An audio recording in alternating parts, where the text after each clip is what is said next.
right, Coach. It's a short week. Yes. So a quicker turnaround this time around. Yeah, But very quick. let's just take a quick look back at Friday night's game. Sure. And then we'll look at this week's opponent. Yeah, obviously disappointing loss against Bixby. We want to play better, coaches and players. Obviously disappointed in our performance on Friday.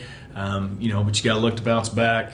And I step back and look at kind of 10,000 feet view, and it's like I enjoy how much the community came out. Right. And I don't know how much the records are on for attendance, but I would assume that I broke it. Yeah. Packed house on both sides. A really cool atmosphere. Student section was phenomenal.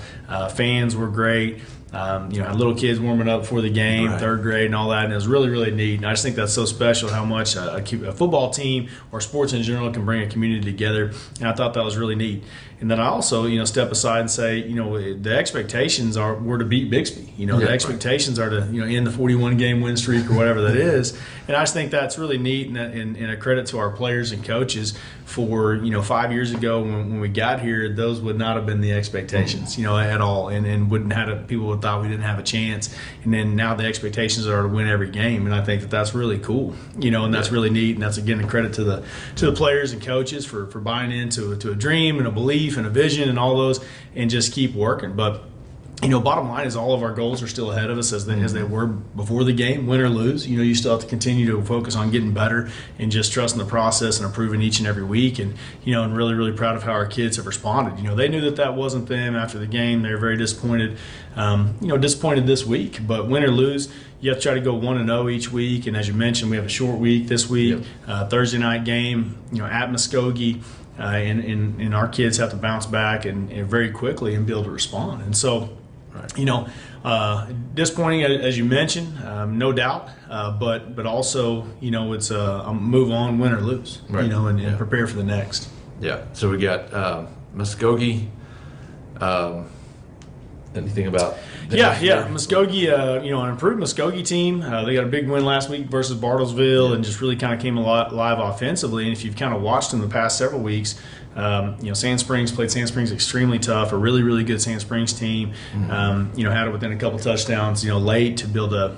Have potentially a chance to beat Sand Springs. So they've really come alive defensively. They're really aggressive on defense, really fast. Offensively, really fast. Have a good quarterback, good skilled kids, and an improved offensive line. So, it'll be a big challenge for us on a short week. You're coming off a disappointing loss. It's a short week. All those can be potentially recipes for disaster if we don't take care of business. And refocus really quickly. And that really is the truth. When in coaching, win or lose, it's the next game. It has to be that way. You can't dwell on if I won, last week or we win last week, that has no bearing on this week. Mm-hmm. Just like if you lose last week, it has no bearing on this week. Every week's new, every week's different. And I know Muskogee's looking forward to us coming and being the challenge. And, people have kind of shown our Bixby's kind of shown the recipe to beat us. And so, other people will try to follow suit and see if they can follow that same game plan, try to get it done. And so we have to just continually focus on getting better, working towards this week. And again, playing a tough Muskogee team, that's tough to beat at home, long road trip, all those kind of things in the Indian Bowl, and they're doing a really good job there. Yep. So after the Thursday game, do you get a little fall break in there, or are you gonna? Well, we're coming in from film and left, and coaches meetings all weekend and all those sort of things. So there's not much rest during football season, but that's the time of year it is. It's district time. We're a little over the halfway point. Between when the season starts and the state championship game, and so there's not much room to take off and smell the roses right now. We got to kind of crank it up and get rolling. And with that said, we'll hopefully I'm encouraging our kids to take a little time and this weekend and kind of recharge a little bit, but the coaching staff will be up grinding. Yep. Okay. All right. So we'll be at Muskogee. Get there or tune in. However you got to get there to watch the game, but make sure you check it out. It's going to be a good one. Absolutely. As always, sting 'em.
Hey, we're live right here in Rufford Stadium.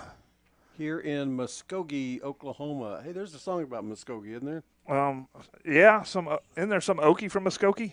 There is. There's a lot of Okies from Muskogee. Well, there's not a lot. There's a few in the stands. There's a few Okies from Muskogee. Yep, there's a few. So the band's done the national anthem. We have not had the coin flip yet. We're about 10, 11 minutes away from game time. And it's a beautiful night here. The clouds have kind of gone away. The moon's up. The sun was out a while ago, and it looks like it's going to be a gorgeous night for football. Does. No wind right now, which is weird. Yeah. Very, very strange. Yeah, the flags are absolutely just standing still, and there's hardly a breath of air on the field. Yeah, it's going to be an interesting night tonight for sure. We're really looking for the boys to want little payback, not against Muskogee, but just a little payback from last week. They had a really tough game, and I bet you they want to make short term of this. All right, and we don't know what the balloons were for. We streamed it, and they had a celebration here, and we're not sure. They didn't advise us what that was No, for, didn't. but I'm sure it's in memory of one of their fans here, or maybe classmates. We're not sure, but they did have a little celebration. It's Hall of Fame night here tonight. Okay, we're going to check your volume real quick here, which means I have to stand up. They tried to turn me all the way off, but I did. I found the button and turned it up a little bit, but we'll need to turn it up a little bit more. It is Hall of Fame night here. They're recognizing the Muskogee Ruffers, the graduates here from Muskogee, and so they're having a banquet right now, and so there's maybe the fans will fill up after that banquet's over. The banquet's being held here at the school, not too far away, and so maybe they'll have a lot more come in. Choctaw's got some coming in. We've seen 3 of our buses come in, and we see the palm and cheer over there, and we have several fans, and so it looks like it's pink out night. Our girls are in pink, and the Ruffers girls have pink, so maybe it's cancer awareness, and that may have been what the balloons were for. Maybe one of the players or one of their fans that has had cancer. So it looks like it is cancer awareness with all the pink going on. Hopefully we've finished fixed the sound a little bit on you. I hope so. They might. Well, you might just have to talk louder. Some people may want to hear me. The others may say, "Turn it back off." I don't know. Yeah. It was a good drive up here, and here tonight, Yellow Jackets worked hard all week and trying to turn this thing around from last week. We're not going to say a whole lot about that game. There's no sense going back on that, but.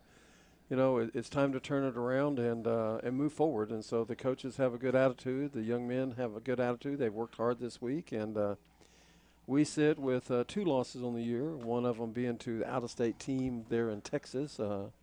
What's the name of that school? That's Dallas Jesuit. And there's a famous golfer from there. There's several people from there. Yeah, Charlie Pride's from there. Yeah, there's a lot of people from that particular school.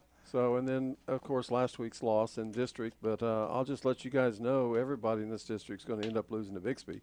And so Bixby will be the #1 seed out of this district. And Choctaw holds its destiny in its hands for the 2nd seed. And I assure you, if we get the 2nd seed on this side, on the east side, and we play one of the teams on the west, we're still in pretty good shape. Right.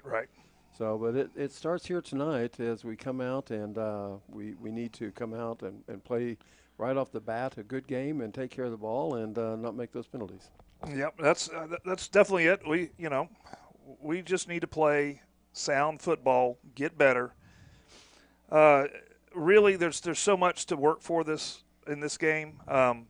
Mainly, I think what's to work for is like how to take a loss and come back and devastate the other team. Because I don't want just a victory. I want the kind of commanding victory that we are capable of.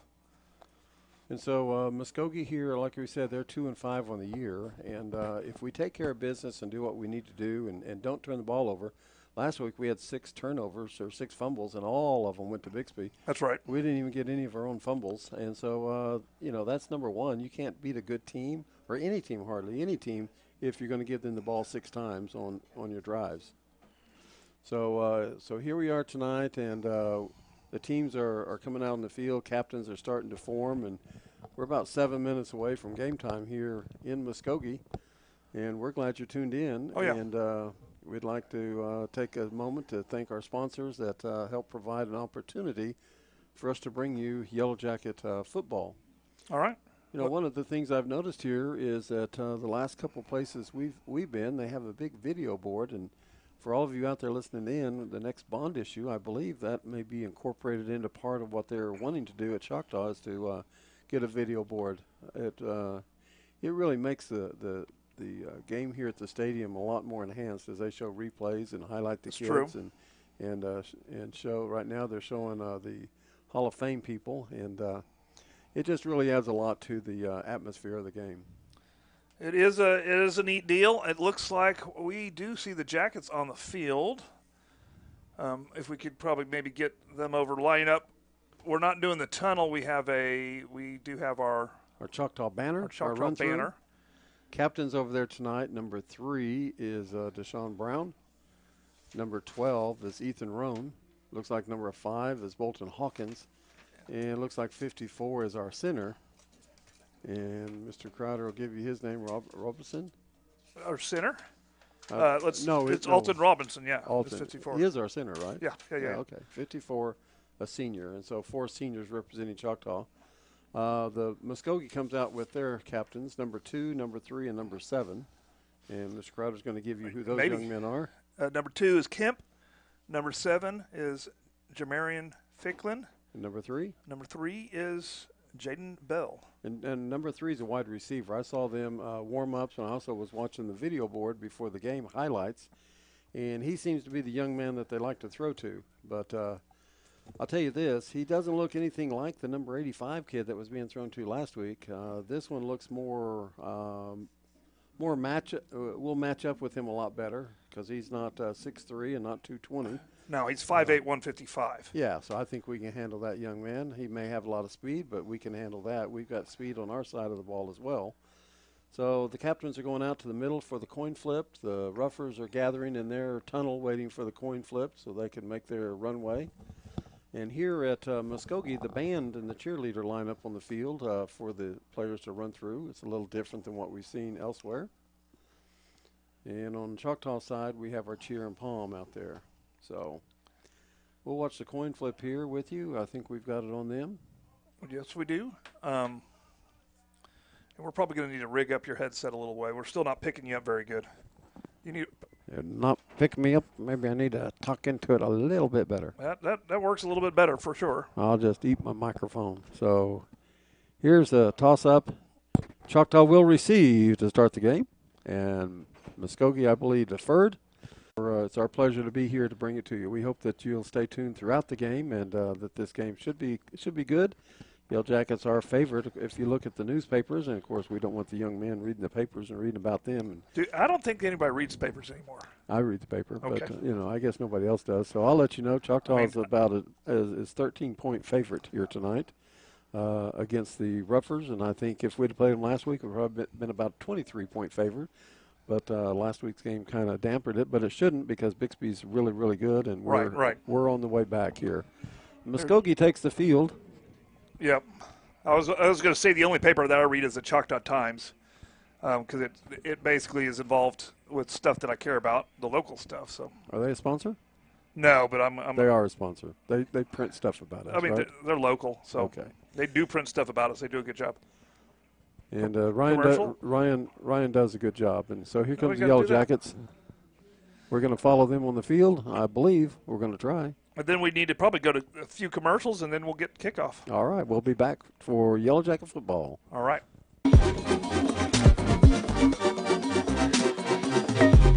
I am Tech. I am Tech.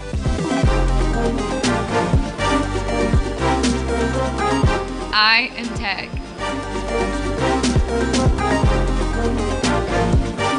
I am Tech. We are Tech.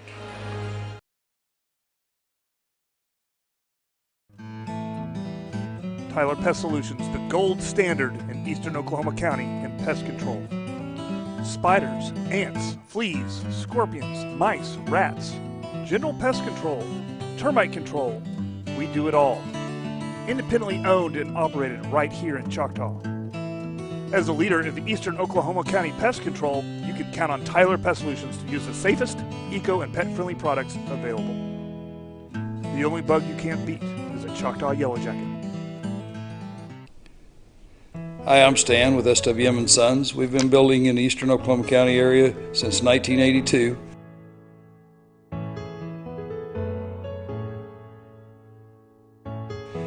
We can help you with the plans from start to finish or just use the ones that you have. We'd be happy to build on your land or ours. We have subdivisions or just build on yours. Give us a chance to earn your business today.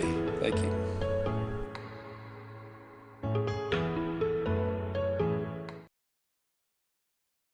It's actually really. Oh, yeah, okay. All right, we're on. So glad to be here once again, and we're getting ready for kickoff here There we at go. Ruffer Stadium. I guess it's Ruffer Stadium. It's here at Muskogee. I call it Ruffer Stadium. It probably has a different name, but I don't see it written anywhere. It just says, yeah. Says Muskogee Ruffer is all it says, and you'll be able to see that as we go through. Muskogee on both ends. So. Right. And it says home of the Ruffers. Yeah, it's just, we're going to call it Ruffer Stadium. All right. I think it is, we actually know the name because that's how we got here. Okay. What is it? Iron Field. No, it was, what was it called? I don't know. First Nation Stadium or something like Maybe that? so. All right, here we go. We'll find that out for you. But here we go. We're lined up, going back deep for the Yellow Jackets. Is looks like 26 is going to be on the 20. That's going to be CJ. Juju, number 6. Juju Smith is 6. He'll be on the near side on the hash mark. And Corion is on the far side, number 2. Right. So Corion, Juju, and I believe that's Jackson and number 25 and 26 Smith. So Lemarion Curry is what you're saying. Yeah, that's what I meant. Yeah. Ball bounces. Uh-oh, that is a It's dangerous live ball. bounce. It's a live ball. And looks like Ruffers got it. I think they got it. They did. That was a weird bounce. It bounced. It hit the ground and bounced back towards. And they're still in a scrum here because I'm not sure that they actually got it. They're giving it to us. It is our ball. No, it's their ball. Oh, it is their ball. Their ball. All right. That's okay. It's early. Here we go. 5 seconds in, and we'll call that our first turnover of the night. But the defense is on the field, and so here we go. That will go down as the Muskogee miracle because that was the weirdest bounce I've ever seen. And it's 1st and 10. The ball's going to be on their 23-yard line. So Muskogee starts on Choctaw's end of the field at the 23. Really short field here. So. Well, I wanted the defense to start out anyways. There's the snap. There's a look. He wants to throw. He's got a receiver. He throws out there to the receiver. He catches it inside the 10. And they should be marking it somewhere around the 9-yard line. And that's where they're going to mark it. And pretty decent coverage. That was Cash Williams. 14-yard pass, and it's 1st and goal at the 9-yard line. So Yellow Jackets starting this game a lot like last week in that they were down early. Well, they're not down yet. Well, they're not down yet, but we're playing defense on our end of the field, that's deep true, on our end of the field at the 9-yard line. 1st and goal. There's the snap. There's a look. There's the give up the middle to the backside, and he's taken down, and he gets nowhere, loses a yard. That was Roan on the first point. And no, along that's with not number 46. That was, where is it? Yeah, Peyton Bryant. Peyton Bryant, and that's one. They lost 1 yard on that run. Well, they're giving them back to the line of scrimmage, so we'll say no gain on that. So 2nd down and goal, ball at the 9-yard line. 2nd and goal at the 9. Defense here to make a goal line stand right here on the first possession of Muskogee. They got a single back. They got twins to the right. There's a snap. There's a look. He wants to throw. He throws it inside. It's a little inside.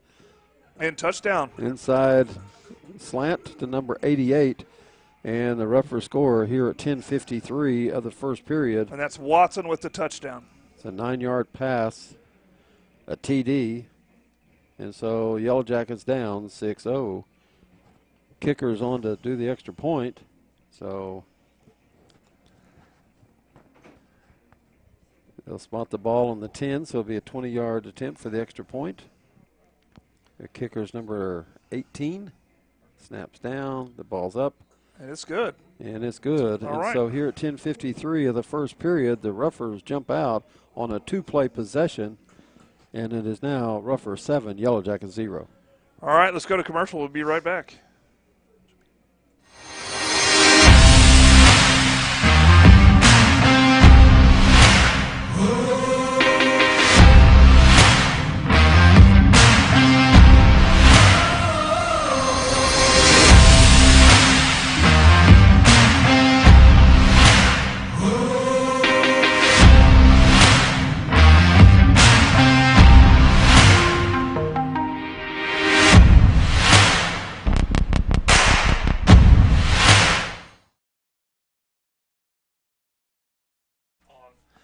All right, we're back. That's not the way we wanted to start it, or is it? Well, a special teams mistake. It's a good opportunity for the coach said,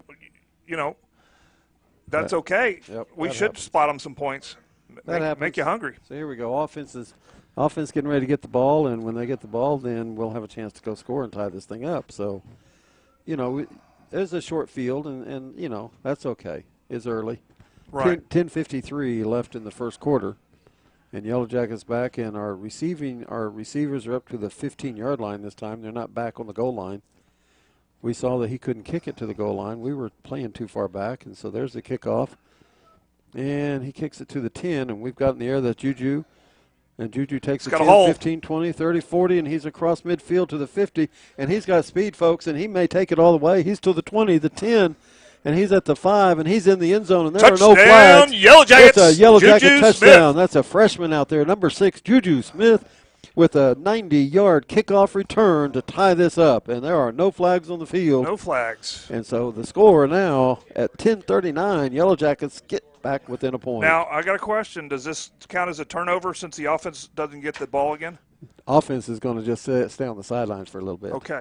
So is that a turnover? No. That's a kickoff return by the special teams. So special teams just made up for their special mistake. They absolutely did. And Number 6, Juju Smith. Did you see the hole? How big that hole was that he ran through? I tell you what, they blocked that to perfection. And we're on to go for 2. We always go for 2 on the first touchdown possession. Is that not Yowzy? No, it's not Yowzy. No, we're going for 2. We have our offense on the field. Yep. Offense said we want to play. So this is the first time the offense has been on the field. That's it. 2-point conversion here. Latrell Ray in the backfield. And Wassel back there. Wassel checks the defense over, calls the signals down the line. He looks at the coach. And there's a direct snap. And the ball's on the ground, and that didn't quite work. It was going to be a snap. They were going to give it to the motion. He was going to flip it back to Wassel, and we had guys open in the end zone. If we'd have been able to convert that over, it would have been good. Yeah, it could have been just an end-around run. There's several things from that. 2-point conversion fails, and so the score 7-6. Yellow Jackets behind here at 10:39. That was a fast-paced first minute and a half of the ball game. If you just got back from going to the refrigerator or you haven't got your seat warmed up yet, the Yellow Jackets are down by 1, 7-6 here a minute and a half into the contest. Yeah, that's incredible. I don't think we have time for a commercial anymore. So we'll stay right here. We're right here. We could do one. We would like to thank EOC Tech, Eastern Oklahoma County Technology Center, for supporting our students and our communities with educational classes for both our students and businesses local. Check them out. Now Yowzy's out there to do the kickoff chores. He's teeing it up on the 40. Again, there's no wind, and so the ball's only going to go as far as he can kick it because there is no assistance here at all, either way, for either direction. That is the Yowzy truth. Approaches, and there's the kickoff. And he's going to take the kickoff on about the 7-yard line. He's going to come across, and we got blocked in the back right there. I don't see a flag, though. There's the flag. There it is. I was like, they're going to get the third one, right? And there's another flag. Yeah, we got blocked in the back on about the 12-yard line. So we'll see there's definitely 2 infractions here, if not 3. They returned it out to the 20, so let's see what happens. Why are they throwing it? That's going to throw it to us. That's ours. They usually throw it to our sidelines. Yeah. Is this going to be offsetting re-kick? Why I don't think so. They're just doing it a little different. Officials are gathering to see what's going on. Muskogee thinks it's against them. They're huddling up deep in their end. Officials are discussing it. They have to discuss both flags, see what if they're both on the defense. If so, they got to see which one they're going to assess. I would take the one at the 12 because it'll be half the distance, not the one at the 20. I think there's 3. I think there might be one after the play was whistled dead. Okay. That's why they're discussing.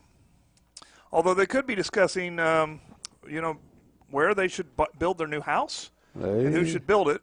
And I would recommend SWM and Sons. He will come out here and build it in Muskogee for them if they want it.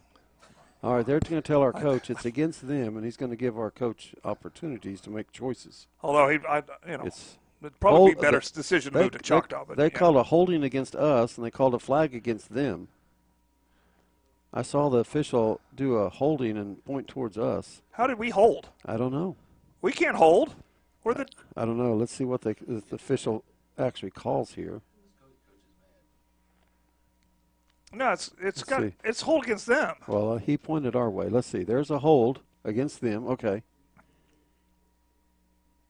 Face mask against us. Offset. They're offset. I don't understand why he's so mad. No, neither. We're going to kick again. So. Okay. All right, we're going to do all that over. They called a face mask against us and a block in the back or a hold against them. I thought it was a block in the back on the 12. Yeah. Well, we got good practice on that, so we'll just fix this in post and erase this whole We'll kick it off, play. and that took 9 seconds of the game time, and those 9 seconds mean nothing because we're going to kick this thing over again here at 10:30 of the first quarter. Of course, I'm getting word from the interwebs, from the Twitters, that we're going to have an interesting drive home. We're supposed to get some weather. Are we? Oh, yeah. All right, well, that'll be okay. As long as we put this thing in the bag, we'll take however much time it takes to get back home. Yep, that's true. So Muskogee goes back out there to return the kick. Number 3 is the young man we mentioned earlier about their receiver. He's their team captain. He's the one that ran that back this last time. Jaden Bell. Jaden Bell. He's their little speedster guy, the one that they depend on. So Yowzy's going to tee it up, and let's see if he kicks it to Bell again. All right. Let's play some football. We had guys down there on him. He just escaped the first level, but he was tackled at the 20. So here comes Yowzy again. Yowzy approaches the ball, and there's the kick. Pretty good. It's going to drop about the same place. It goes out to the 6-yard line. And he comes to the wide side of the field this time, and he's going to get to the edge. He gets to the edge. He gets to the 30-yard line. He gets driven out of bounds at the 32-yard line. So they pick up a few yards. They pick up 12 yards on that re-kick. Right. So it's 1st and 10, and the ball's going to be on the 32-yard line for the Ruffers. And now we'll get to see the defense with a decent field position, see what they can do with that. And the official in the back just missed that pass. He's throwing the football over. So here we go. We're ready. We have the Muskogee football in play and the Yellow Jacket defense in play. So ball's on the 32, 1st and 10, Muskogee. Man in motion. That's their speedster. The look they give the inside. Oh, Brown. Go down. Oh, and so he read that the whole way. Number 3, our main man, makes a tackle. That's Brown. He was untouched off the edge. That's a loss of 2 on that run. So the ball's now on the 30. It's going to be 2nd down and 12, and the ball's now going to be on the 30-yard line. And Brown may just have a heyday today here. Yep. So there's got a man in motion, single back. There's the snap. There's a look. He wants to throw. We got a man on him, and it's deflected. Deflected, and he didn't have hardly any time. We were back there on him. And that was Hawkins with the deflection, but yeah. So Hawkins with the deflection, team captain. Our other team captain, Mr. Brown, in the backfield again, putting pressure on the quarterback. Incomplete pass. Brings up 3rd down and 12, the ball on the 30-yard line for the Ruffers. So the Ruffer blocking scheme is actually not even putting a hand on Brown on purpose. So, I understand that you got to get the inside man first, but he's just firing off the edge free. Quarterback takes a look. He's got trips to the right, and there's a rush up the middle. The quarterback looks, and he's going to go to the outside. We got a man on him, and he's going to throw it deep. And he catches the ball at the 49-yard line. That's a 19-yard pass 19-yard pass on that play. And we had a bunch of Jackets in the backfield. Good job by that little quarterback. He was scrambling around. We had him dead to center, and he worked himself loose. So Ficklin did a good job on that. First down and 10, ball on the 49-yard line. Ruffers get out of a 3rd and 12 and bring it almost to midfield at their own 49.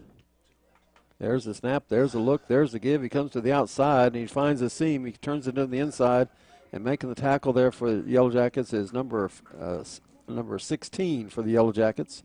Yeah, is that Hawkins again? No, Hawkins is 5. That's Cash Williams, yeah. So that's the 38-yard line. So that's a pickup of 13 yards on that run. First down and 10 for Muskogee. Ball at the 38-yard line of the Yellow Jackets. So Muskogee's found a little bit of a seam. A man in motion, they give it to him, and he goes to the inside. They're going extremely heavy with 3 There's backs. a snap. There's a look, 21 up the middle, and he's going to get about 4 yards up the middle, and the Yellow Jacket player making the tackle, getting up there, is number 28. I believe that's 28. So pick up a 3 on that run. Second down and 7. Ball on the 34-yard line. 2nd and 7. Single back, and we're up and we're across, and that's going to be a penalty on the Yellow Jackets. And that's going to cost them 5, and it was second down and 7. It'll be a second down and 2. And now the ball will be inside the 30 on the 29-yard line. I'm going to call that a 2nd and 1. So second down and short, very short. Ball needs to go to the 28. It is on the 27. No, 28. It's on the 29, so it is second down and 1. The quarterback looks, gets the ball. He goes back to pass. Deshaun Brown puts pressure on him, and it's incomplete pass. So incomplete pass. Brown once again in the backfield, making the quarterback hurry that throw, and he hurried it and threw it a little bit before he was ready, before it got set up. Yeah, and we jumped that screen too, so they're kind of lucky that it hit the ground. They would have lost yardage. Third down and 1, and Deshaun Brown putting pressure on the quarterback again. So here it is, 3rd and 1. They're empty. Empty set, trips to the right.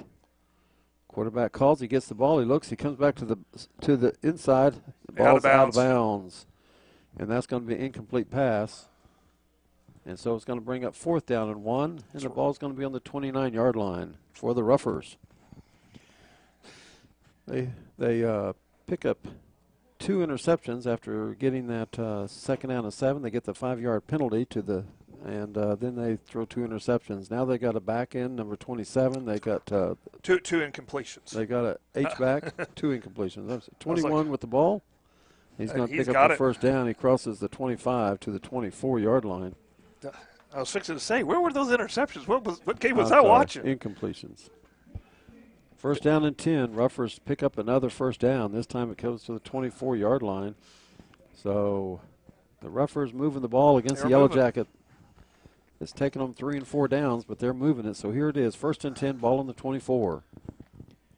Man in motion. There's the snap. There's a look. There's the fake to the inside. And Sean Brown says, You're not going anywhere, young man. You're tackled in the backfield for a 3-yard loss. Yeah, a little end around, and then they reversed it. So second down and 13. They're trying to fool and take some time and take make us wait. But Deshaun Brown's not waiting. He's going straight to the ball. Ball's on the 28-yard line. Yeah, those long run plays are not going to work. No, because he's back there reading it and watching the ball. So it's second down and 14. Ball at the 28. So there's the snap. There's the look. He wants to throw. He throws it across the middle. It's off his hands, and it's incomplete. And that's a big old number 88 that caught the touchdown pass, and that the intended receiver. And that was Hawkins on the coverage. Third down and 13. Ball at the 28, and the ball's got to go to the 15. So that's an incomplete pass, and so it's third down and long once again for the Ruffers. Should be 4-down territory no matter what, though. Still no wind either way.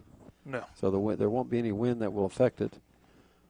So they got twins to both sides. They got trips to the right. Quarterback looks. He looks over the defense. And there's a timeout for Muskogee. I think they're trying to get us to jump, and then they called the timeout. Timeout Muskogee here with 7:12 left in the first quarter. Let's run that commercial that we couldn't do earlier. Hi, I'm David Gleason, owner of Dave's Driving School. Hope you're enjoying the game or the match, whichever it might be, and we hope you keep us in mind for all your driver's education needs. We offer comprehensive driver's education for your insurance discounts and to get your permit. We offer individual driving lessons for both teens and adults. And we offer the state driving test when it comes time for you to take your drive test for your license. Just keep us in mind for all your drivers ahead, and go Jackets.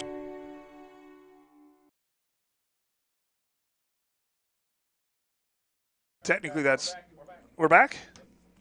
So we're back in 7-12. We're still in the timeout, and Muskogee on a drive that they took the ball at their own 32-yard line. Here, move your mic up a little bit.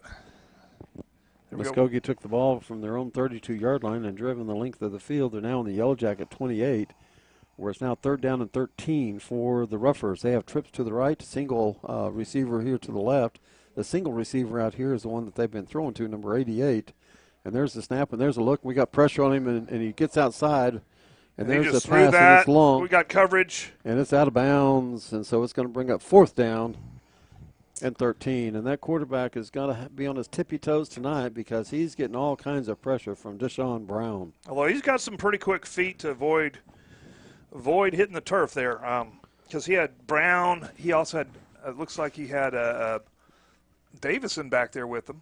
So they were back there chasing him around. He's scrambling around, throwing on the run. So he's not set. His feet aren't set, and he's not set throwing. He's throwing on the run. He did throw it about 30 yards through the air on the run. It was just out of bounds. So 4th and 13 here on the 28, and we have one goal. Hold them. Don't let them get 13 yards. Let's get this turnover on downs. There's the snap. There's a look. We're coming. Deshaun Brown wheels out, and we got help here.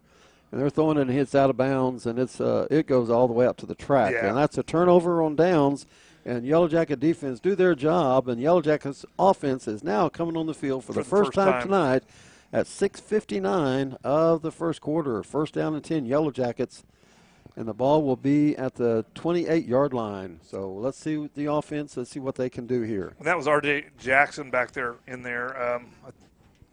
That was R.J. and Deshaun Brown Yeah. that were pressuring him, and he was rolling out, and he was throwing on the run. And once again, he threw it all the way past onto the track, onto the running track around the field. Well. So Ray set up in the slot, empty set. Ray comes in motion, sets up, the handoff to Ray. Ray finds a seam and gets out to about 9 yards on the carry. There we go. So that's going to be a 9-yard pickup for Latrell Ray. He comes in motion, takes the handoff, and moves it 9 yards. So it's going to be 2nd down and 1, and the ball's going to be on the 37-yard line. 2nd and 1 for the Yellow Jackets. They got a bunch set, a power set to the left, man in motion, number 2, and there's this flip to Ray. Ray gets around the corner, uses his speed, puts his arm out, and runs out of bounds, and he's going to pick it up all the way out to and the there's a flag. 43. There is a flag on the play. And it's 43, and that came at the edge over there. And they're indicating against the Jackets. Pointing against us on the 1st down pickup. Let's see what they call. I bet they called an illegal stiff arm. Let's see what they call here. Because he pointed at him. Or it could be sideline warning. Since it was in our sidelines, maybe we weren't all the way back. I don't know. We can't tell. It's across there, and they're still talking here. It was a weird place to put a flag. The 43 is right where he ran out of bounds. Right, and then Ray was already on the track before he even threw it. Yeah. So here's the call. The official comes to the middle of the field. I would say it was late hit, but I didn't see a late hit. Personal foul, face mask, Yellow Jackets. They're calling an illegal stiff arm is what that is. So that penalty comes 15 yards all the way back to the 26-yard line. So it should be 1st and whatever. I don't think it's after the play. 1st and 10. 1st and 10. Do it again. From the 26. All right. So Yellow Jackets get the 1st down. There's the empty set. There's the pass. It's complete. Curry gets the ball. He gets an inside move and takes the ball out to the 38-yard line. And so that's going to be a pickup of 12 yards on that pass, and that's going to go to number 2, Curry. So 1st down and maybe. Yeah, there we go. Now the sticks are moving. I got to say, it better be 1st down and 10. Ball on the 37. Oh, keeper. He kept it. Wassel takes it. He slides. He gets about 5 or 6. Let's see where they spotted at the 41. If so, he's going to pick up 4 yards. He had some open space up there. It's going to be a 4-yard run by Wassel, number 7. Your quarterback brings up 2nd down and 6. The ball at the 41. Little zone read. So 2nd down and 6. Wassel takes the snap. He looks. He gives inside to Ray. Ray uses the speed, finds an angle, steps inside, and gets across the 45 to the 49. Ray picks up 8 yards on that run, and that's going to pick up another Yellow Jacket first down. First down and 10 Yellow Jackets. Ball on their side of the field at the 49. Single back, Ray is single back. There's the snap, there's the look, there's a quick pitch to Ray. Ray gets it, and RJ tackles him. He runs into our blocker, and so. Well, Chris Gaines got him, but yeah. So I think RJ knocked him down. He ran into RJ, and he's not going to move RJ out of the way. He's going to lose 3 yards on that run, and that's Luttrell. So 2nd down, it looks like 13 for the Yellow Jackets. Ball will spot at the 46. 2nd and 13 on that 3-yard loss. But Wassel back, looks over. Ray in motion, sets. There's a snap. There's a look. It's the rollout. He's looking. He's trying to find a receiver. He's going to move up inside. He's going to look. He's going to move to the outside. He finds a receiver. He throws it. And we've got an open, and that's 85 that catches the ball, and he stays in bounds and takes it down to the 17-yard line. What way to hang in there and get that ball to number Brooks 85. Haithcock. Brooks Haithcock. And they're going to spot on the 16-yard line. So that's going to be a first down and 10 Yellow Jackets on that pass to number 85. 1st and 10. So that goes 44 yards on that pass. And that was the line all the way.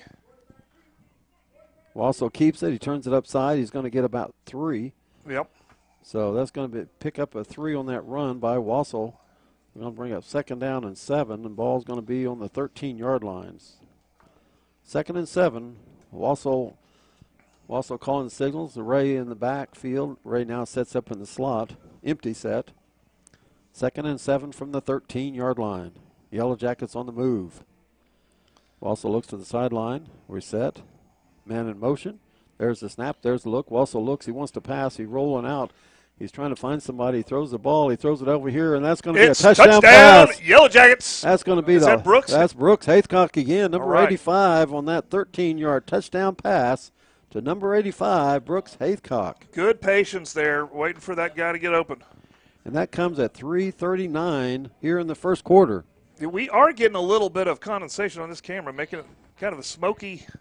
We are. The windows are kind of fogging up. I guess the temperature is changing on the outside. Well, the storms are coming. So we'll try to see what we can do to help clear that up. When we go to commercial, we'll do a little cleaning here. Yeah, we'll try to figure that out. Unless it's on the outside. Is it on the outside? I don't know. Okay. We can't reach that. We're up going too for high. 2. There's the snap. There's a look. Wassel takes it. He throws across the middle, and it's an incomplete pass. No, he caught it. Did he catch it? Yeah. He got it right there. Okay. That was RJ? That should be RJ. Okay. I was looking through the smoky window. Yeah, you were. Okay. So the Yellow Jackets get it. So it's now 14-7. And people, I tell you what, it is starting to frost up on this upper level up here. 2-point conversion. That's a pass. And that goes to number 25. And now it's 14-7 Yellow Jackets. And we'll go to a quick commercial. Yep. And then we'll be right back. Commercial. If you've lived in Oklahoma long enough during storm season, you know that the storms bring lots of hail damage to your roof. With that hail damage comes an insurance claim, and there's no one better to call than Cantrell Roofing and Construction.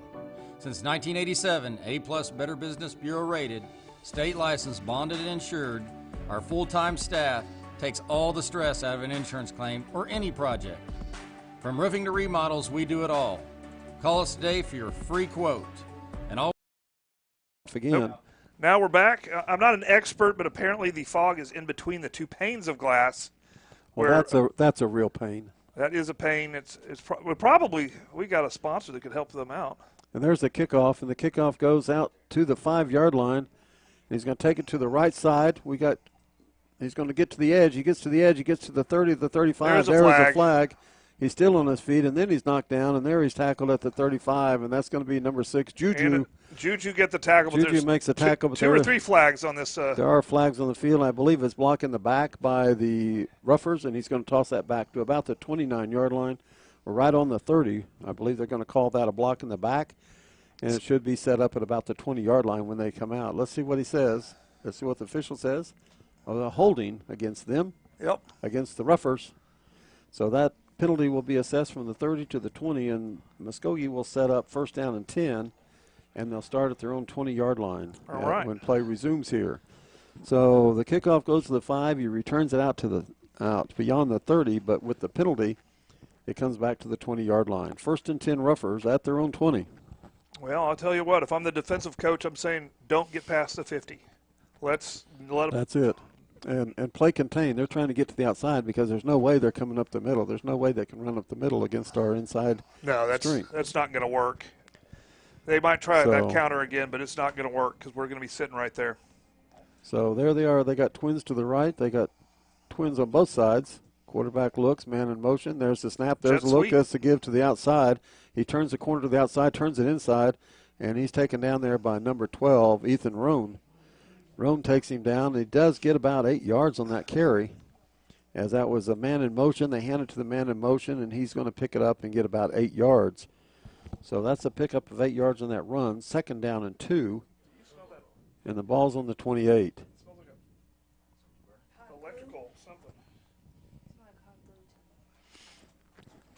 Second down and 2. All right. So Ruffers back. They got one running back in the backfield. He looks, man in motion, number 3. There's a snap. There's a look. He wants to pass it. Deshaun Brown chases him. Oh, no, that's not Deshaun Brown. That's number 44. Yes, that is number Alex Davison. It's Davison. I thought it was Deshaun Brown the way he shot in there. Man, he had some wheels going. He shot in there. But that's how that works. Loss on the play. And it's going to be third down and, let's see, about 6 yards. Third down and 6. Loss of 4 yards on that run. And the ball's going to be on the 24-yard line. So third down and 6. Ball has to get to the 30, and it's third down on the Ruffers end of the field. Let's see if they try to draw us. Let's see what they do here, what they call. They called a timeout. And they called timeout. They didn't like the alignment, so they called timeout when it's third down and 6. 2:06 left in the first quarter. Well, if you have a problem at your house that involves some furry critters that you don't want there, or maybe some critters that like to eat, your frame of your house, you need to call Tyler's Pest Solution, and they'll come out and they'll inspect your house and treat for whatever vermin pest that you have in there. They definitely don't. They don't treat for little sisters. Someone asked me that if they treat for little sisters. No, they don't. But they will treat for every other kind of pest imaginable. And they will guarantee their work. They are local, and they will guarantee it, and they are good. We've talked to some people that have used them and know some of those people personally, and they do fantastic work. They're a local company, a local Choctaw High School graduate sponsoring Yellow Jacket football. Oh, yeah. And they do great work. So if you need, at this time of year, the insects and the mice and everything start coming in, so call them if you need them. That's right. And their products are children and pet safe. And if you have a question on, what you need to do with your child or pet, they're knowledgeable about their stuff, and so they'll just let you know what you need to do. Okay, here we go. It's third down and deep. He rolls back. He wants to throw. He throws it back to the backside. Little screen. Nice little move. We miss him. He moves. They have to get that block in the back. They didn't get it, did they? They didn't get it, and he's got to across the 40 to the 41-yard line. They blew up Pruitt. That's a pickup of 17 yards on that pass. First down and 10, the ball on the 41-yard line. That was like a pickup of 17 on that illegal block. There was. We saw, it's right here on our side, and we're up tall, and we were able to see it. Of course, we are 2 hours and some odd minutes away from Middle Vision Source to get quality eye care so you can see the play how I see it. So first and 10, ball at the 41. And we apologize if it's kind of a smoky look. We're having to come through frost or through moisture. There's the pass, and it's incomplete. Hawkins the defending on the play. So second down and 10, and the ball on the 41. I'm going to say we're going for that vintage look. So it's going to look like an old-time football game through a filter. That's what the kids do nowadays, right? It will, and there's not anything nothing we can do about it, folks. The window on the side is clear, but those looking out to the field, and I'm looking down through there, and it's in all of the windows all the way down across. So they lost their seal. So all the windows all the way down across here have the same problem. So they're set up 2nd down and 10. They have a Y and 2 backs on the right side. They are overloaded to the right. Quarterback takes the call. He looks. He wants to pass. He throws it out here. It's complete. He makes the turn, and we make the tackle out there. That's R.J. Jackson with the tackle. R.J. Jackson on the tackle. It's another first down for the Roughers as they kept guys in to block this time because he has not been having any time. The ball crosses midfield to the Yellow Jackets' 47-yard line. So it's 1st down and 10, ball on the 47-yard line. So that's a pickup of 13 yards on that pass. 1st and 10, Roughers. Ball at the 47. So they have a single back this time. They have receiver split. Man in motion. There's a snap. There's a look. Give to the man in motion. He turns to the outside, tries to get the outside. He makes the corner, turns to the outside. He's still going, and Rowan, number 12, comes in and makes the tackle. And once again, he picks up 9, maybe 10 yards on the play. And so he takes it in motion and comes around the corner and gets to the outside. He finds the outside. We lost containment, and he picks up 10 yards on that run. So it's 1st down and 10. Again for the Roughers, pick up another first down, and this time the ball at the 37. He just did get 10 yards. Yep, I got to hand it to the Roughers. They are giving everything they got tonight. They're really fighting hard. 38 seconds left in the first quarter. 1st and 10 Roughers, ball at the 37-yard line. They have a single back. Quarterback looks over, twins to the right. And there is a sideline warning to Choctaw while the officials over there. So it's a warning. All right. So here we go. We're going to start the clock again. Give them another 25 seconds on the clock. Let's see if they pass. 22 seconds left in the quarter. Man in motion. There's the snap. There's a look. It's given to the backside, and the backside turns it inside. He gets tackled for a pickup of about 2. And let's see the young men. That's going to be 44 and 9 Pruitt along with number 44 Davison make that stop. We're going to call it 1, 2nd down and 9. We're only going to give him 1 on that play. So that's going to end the first quarter. Okay, in the first quarter. So we'll come back with some commercials, and then we'll be back with the second quarter here. Hi, I'm Darren McKelvey, your local farmer's insurance agent. My roots run deep in Choctaw. I am deeply honored to have the opportunity to protect the families in the community where I grew up and am now raising my family. Oklahoma has had its share of catastrophes the last several decades, and having the right agent during your time of need could make or break your recovery. Whether it's your auto, home, toys, business, or the most important, life insurance. With nearly 50 years of combined insurance experience, we would love an opportunity to talk to you. Give us a call at 405-281-6900. Go Jackets!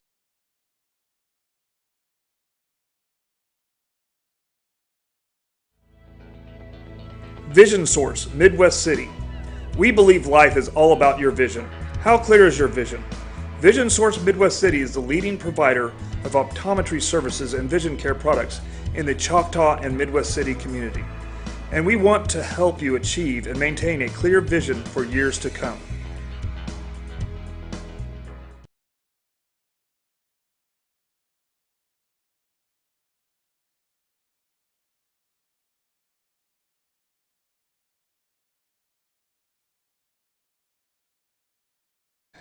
Are we back? All right, here we go. Start the second quarter. 2nd down and 9. Ball on the 38. There's a snap. There's a look. It's a pass out here, and it's a backward pass. No, it's incomplete. No, now they called it incomplete. The guy on the other side wasn't blowing his whistle. No. They called it incomplete. It could have been a backward lateral.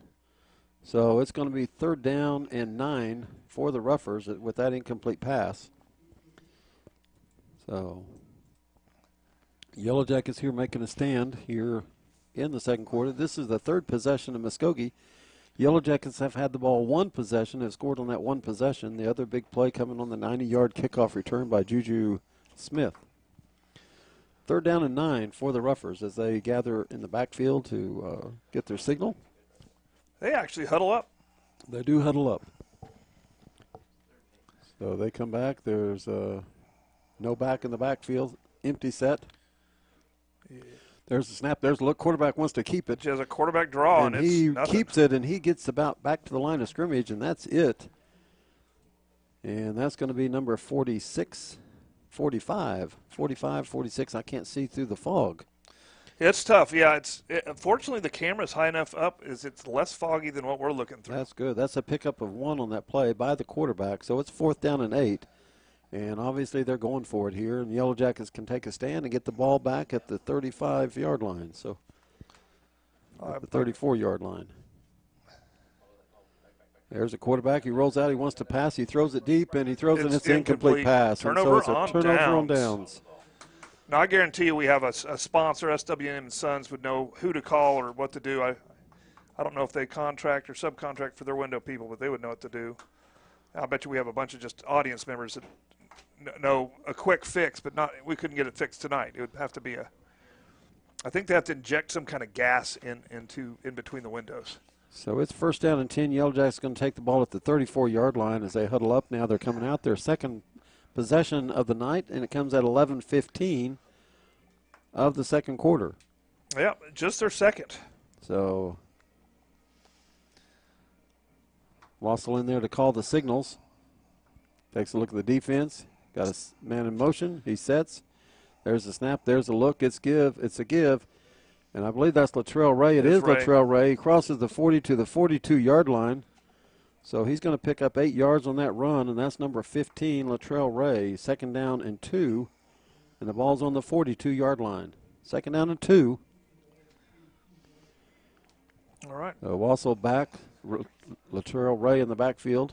A twin There's stack. the snap. There's a look. Give to Ray again. Ray up the middle. Finds a hole. Crosses the He's still 45. going. He still goes. Crosses the 50 all the way to the 49-yard line of the Ruffers. Another 1st down for the Yellow Jackets, and that's a 9-yard pickup. Latrell Ray fighting and spinning and moving his feet. 1st down and 10. Ball at the 49-yard line of the Ruffers. And he just kept his feet driving, He is the workhorse on this drive here. Picks up 8 yards, then followed by pickup of 9. Latrell Ray still the single back. Also looks over the defense, looks over to get the play.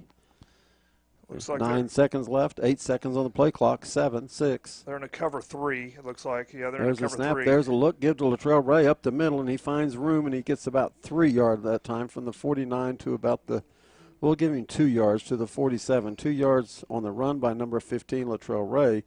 Brings up 2nd down and 8, and the ball's going to be on the 47-yard line. 2nd and 8.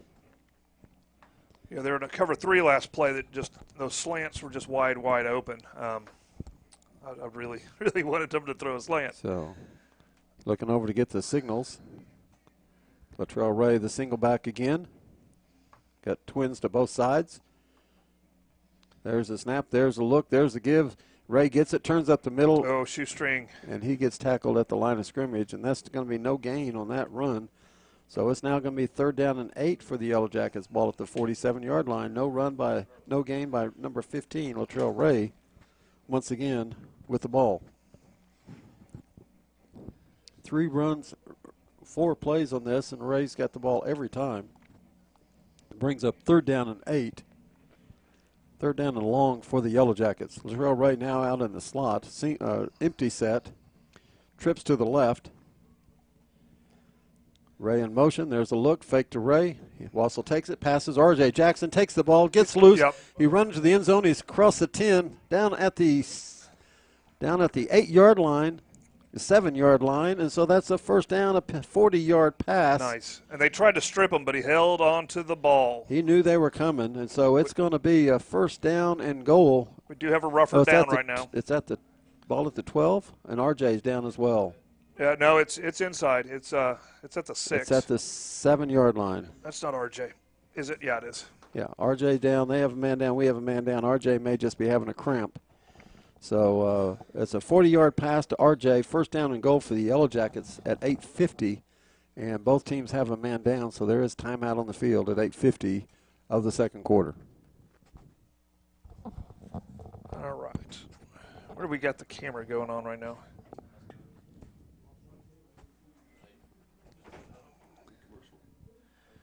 Yeah, go ahead. Go to. No, we're getting up. Everybody's getting up. Nope. Yeah, well, let's go to commercial. Hello, my name is Dr. Tracy Gaspera. Do you snore? Do you sleep with somebody that snores? Do you have a CPAP machine but cannot tolerate it? You may be doing more than just snoring. You may be depriving your body of oxygen while you sleep. You may be suffering from a medical condition known as obstructive sleep apnea, or OSA. OSA is where there's an obstruction in the airway causing an impairment in the way you breathe while you're sleeping. Give us a call to find out more about sleep testing and treatment options such as oral appliance therapy.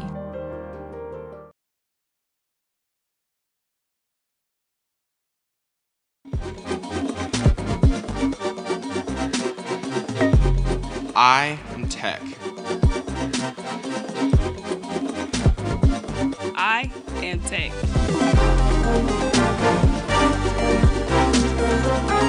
I am Tech. I am Tech. We are Tech. What if all the windows are fogged up all the way down to the end? I was going to say we could open this door and try to cool it off in here, but that's not going to help. That's on the outside, not the inside. So, yeah, folks, we're going to do the best we can, but we can't hardly see down in the lower levels. It's clear up at the top, but I have a feeling that just keeps going towards the top. We'll do the best we can as long as we can. So here it is. It's going to be an exciting race. See if the game can beat the water. All right, first and goal, ball at the 7, and we are looking as if it is foggy out there. Yeah, and we can't see the numbers just really at all anymore. So it's pretty exciting stuff. We have two guys in the backfield. There's a look, there's a read, there's a give, ball on the ground, and I think they got it. Let's see.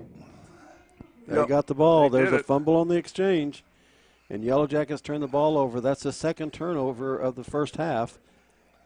One on the kickoff, and then one right there. At least it's deep in their deep in their field. Yep. Well, where it's turned over. Says But the Yellow Jackets were going in to score, and it's a turnover. Here's what I could do: is I could go sit out there, outside, and I could text you what you can say, so that way I can watch and then you can talk. Is that gonna work? No. Okay. First and 10, Muskogee, and the ball's on the 9-yard line. It looks like the 9 from here. He's back. He wants to throw. He's getting pressure. He's getting pressure in the end, and he throws it out of bounds. And Marion Curry defending on the play, and it's out of bounds, and they got a guy down. That's their quarterback. Yeah. He's getting up.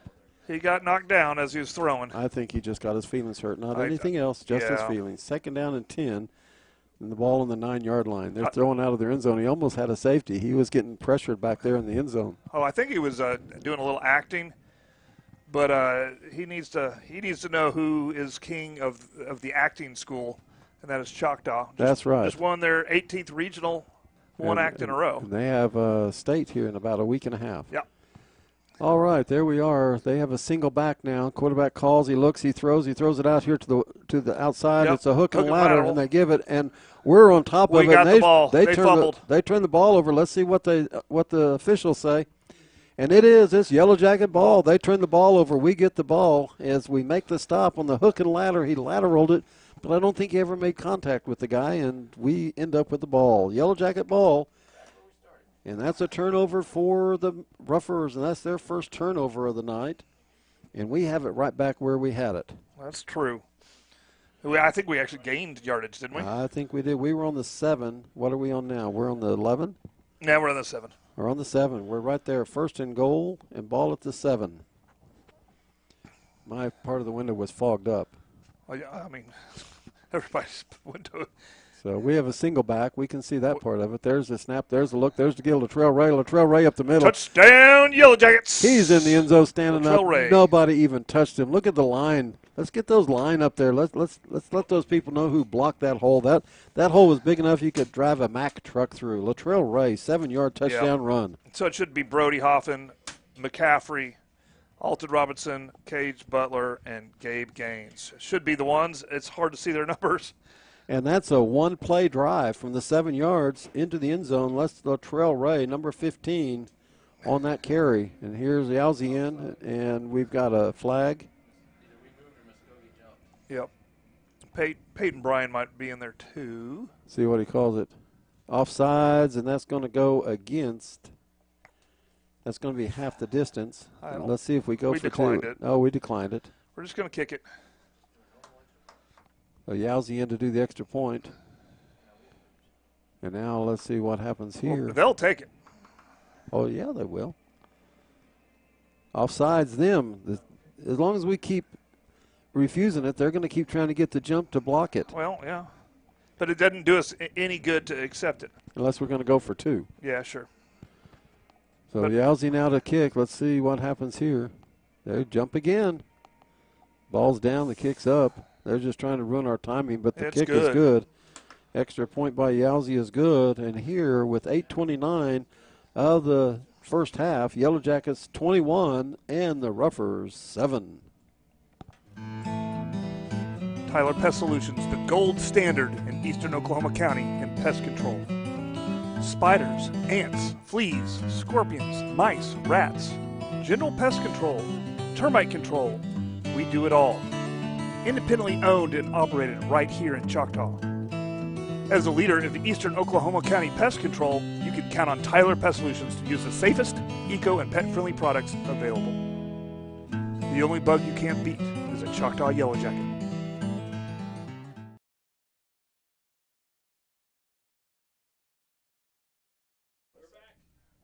All right, we're back, and Yellow Jackets are back. Yellow Jackets on top.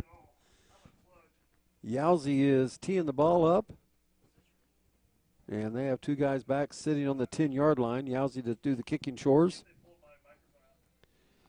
So Yowzy up. We'll get Crowder hooked up again. He's down right now, and there's the kickoff. And he's going to take it on the 2-yard line. Across the 10, across the 15, to the 20, to the 25, and there is the tackle. The tackle made by number 84 of the Yellow Jackets. I'm not on. Am I back? Are you off? No, I'm on. Number 84. Well, I was off. So, yeah, I'm on now. 84 for the Jackets. Yeah. Yeah. That young man made a great tackle. I don't have an 84. Okay. He made a great tackle. He sure did.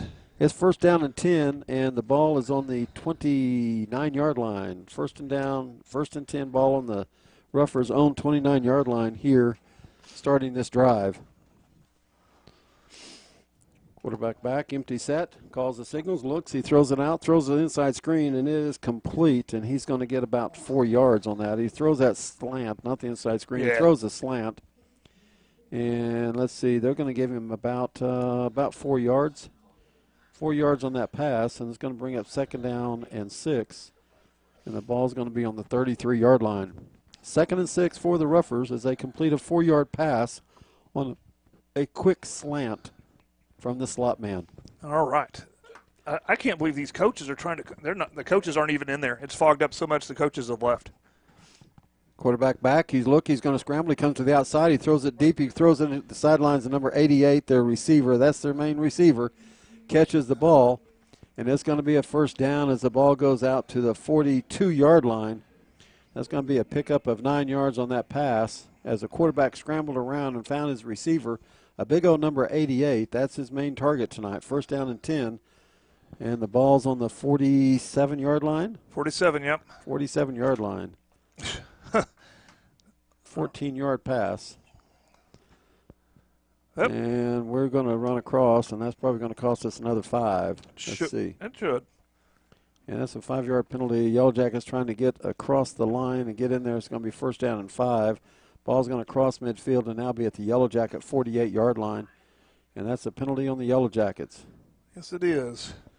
But, yeah, the fogged glass is so bad that the Ruffers coaches have left their box and they're outside somewhere. They are. They're not even inside. They can't see through it. There's a give to the inside, and he's tackled, and he's going to get about 2, and that's 44 on the tackle. Yeah, that was Davidson. Davidson all over the field tonight making those stops. That was 1st and 5. He picks up 2. When he's 2nd down and 3 as they pick up 2 yards on that run. Pick up, and the ball's at the 46-yard line. Pickup of 2 yards on that play. It was just the inside give, and we had it smothered right there.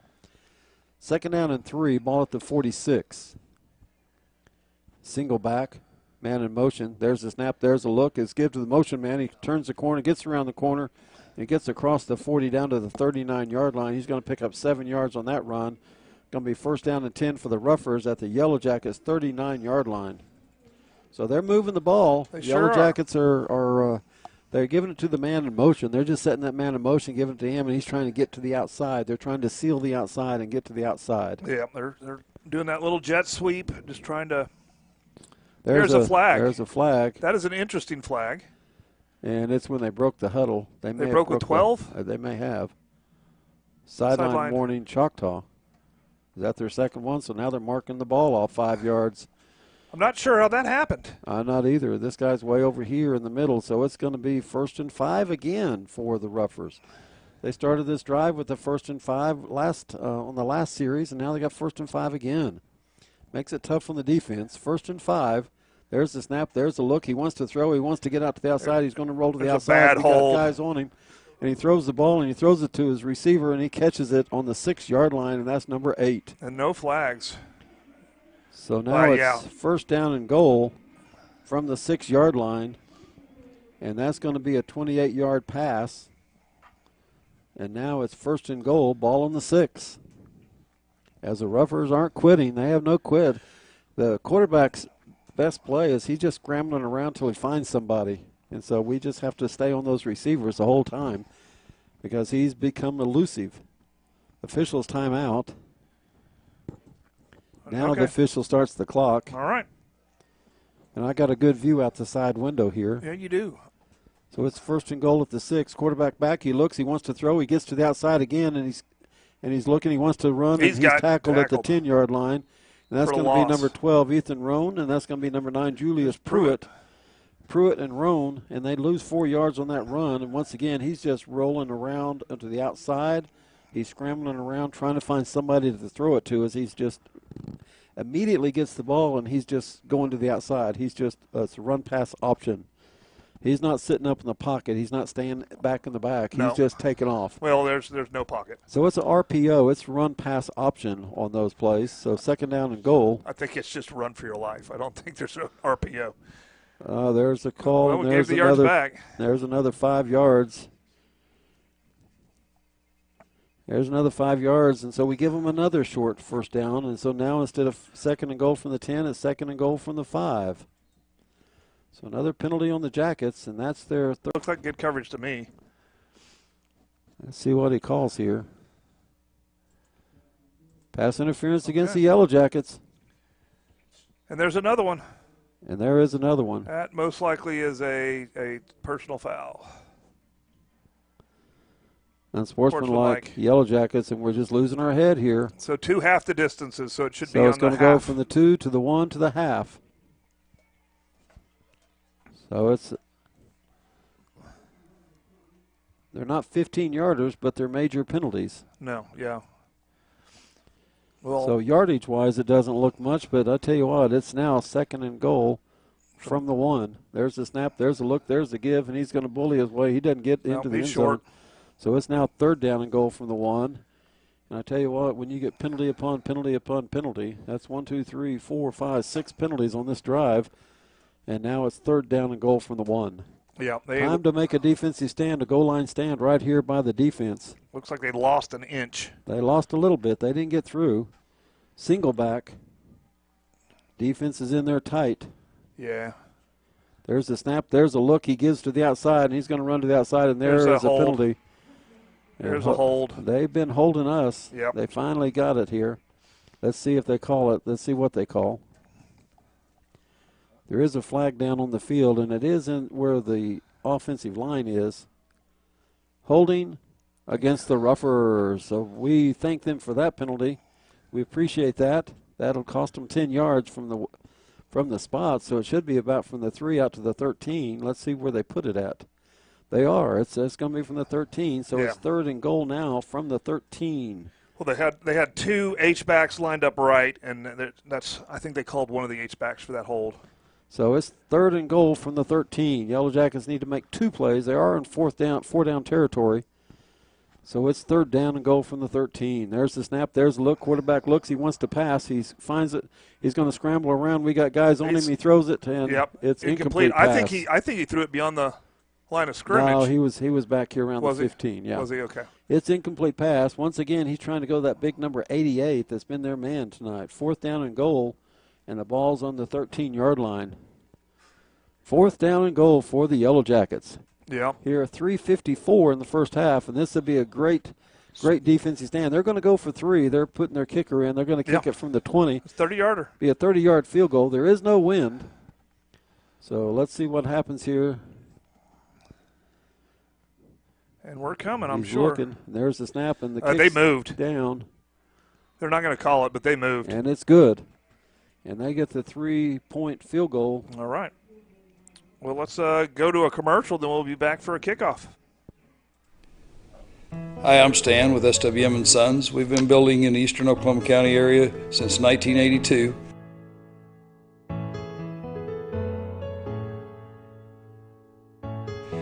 We can help you with the plans from start to finish, or just use the ones that you have. We'd be happy to build on your land or ours. We have subdivisions, or just build on yours. Give us a chance to earn your business today.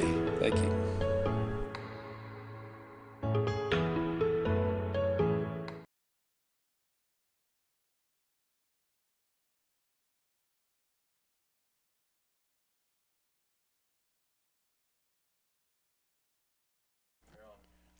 All right, we're back. We're trying to figure out a way that we can be able to bring you the second half. There's 3.5 minutes left in the first half, but the fog in this window is climbing, and it's like a cold front coming through or rain coming through, and it just keeps moving from the south to the north, and it's climbing.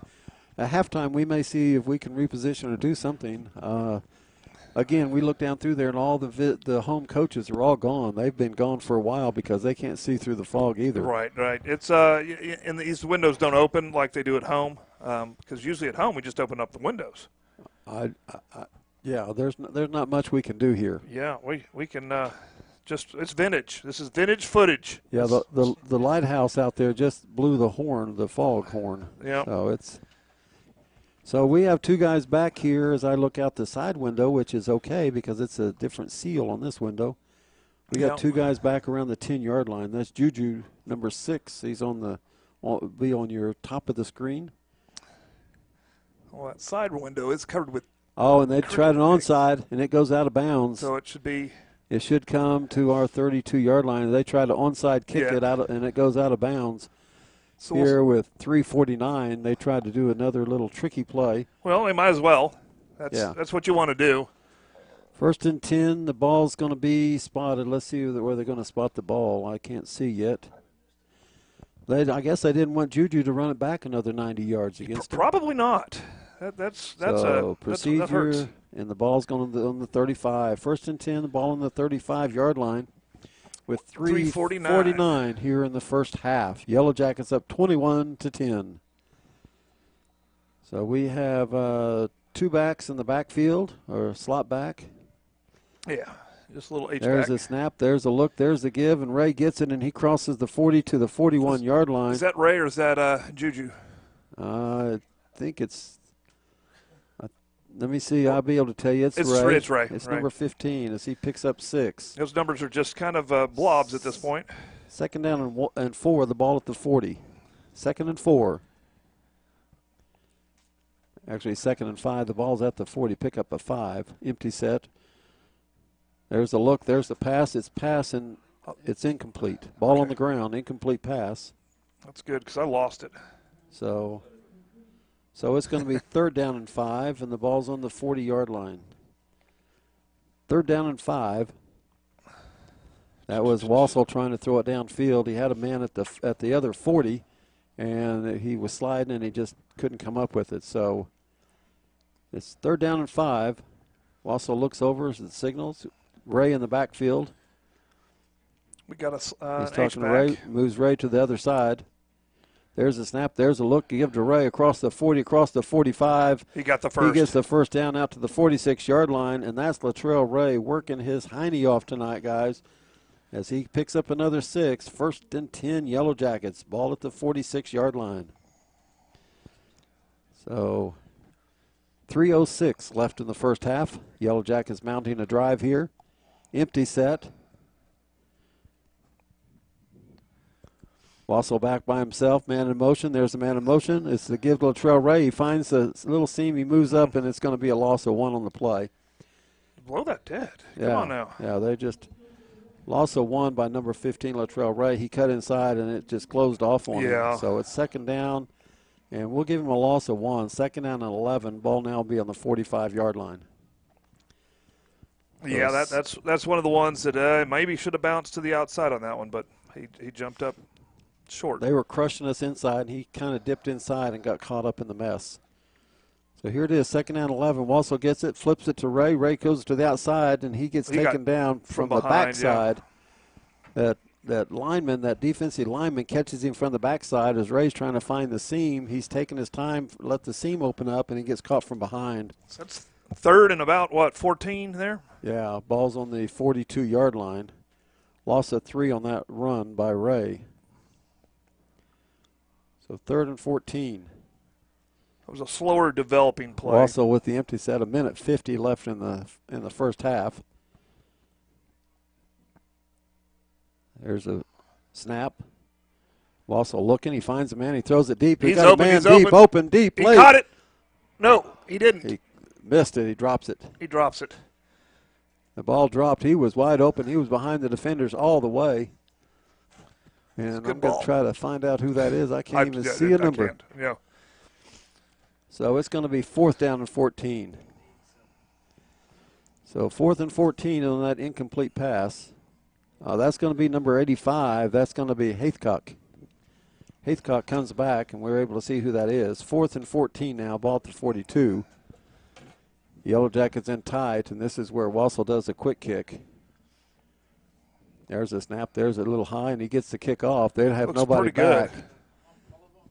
The ball goes down, and looks like it's going to fall dead about the 16-yard line.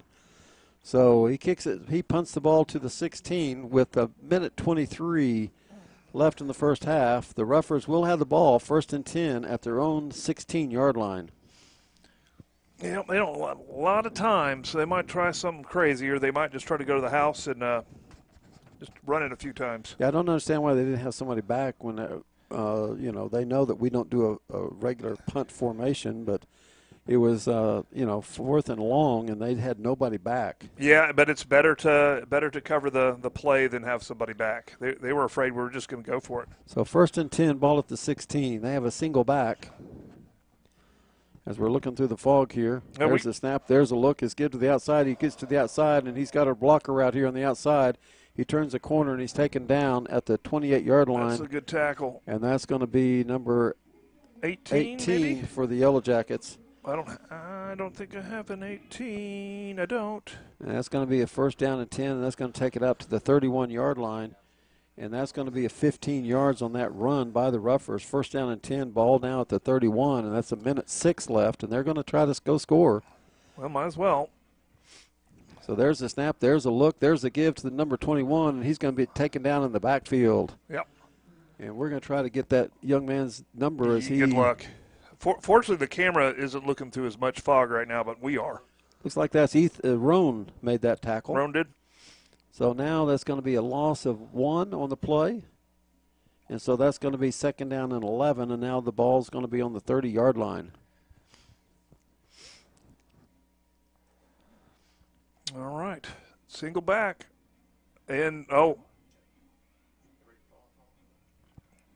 it's going to be out of bounds, caught out of bounds on the 43. 43-yard line. So it's going to bring up 3rd down. And so that's going to be a pickup of 9 yards on that pass.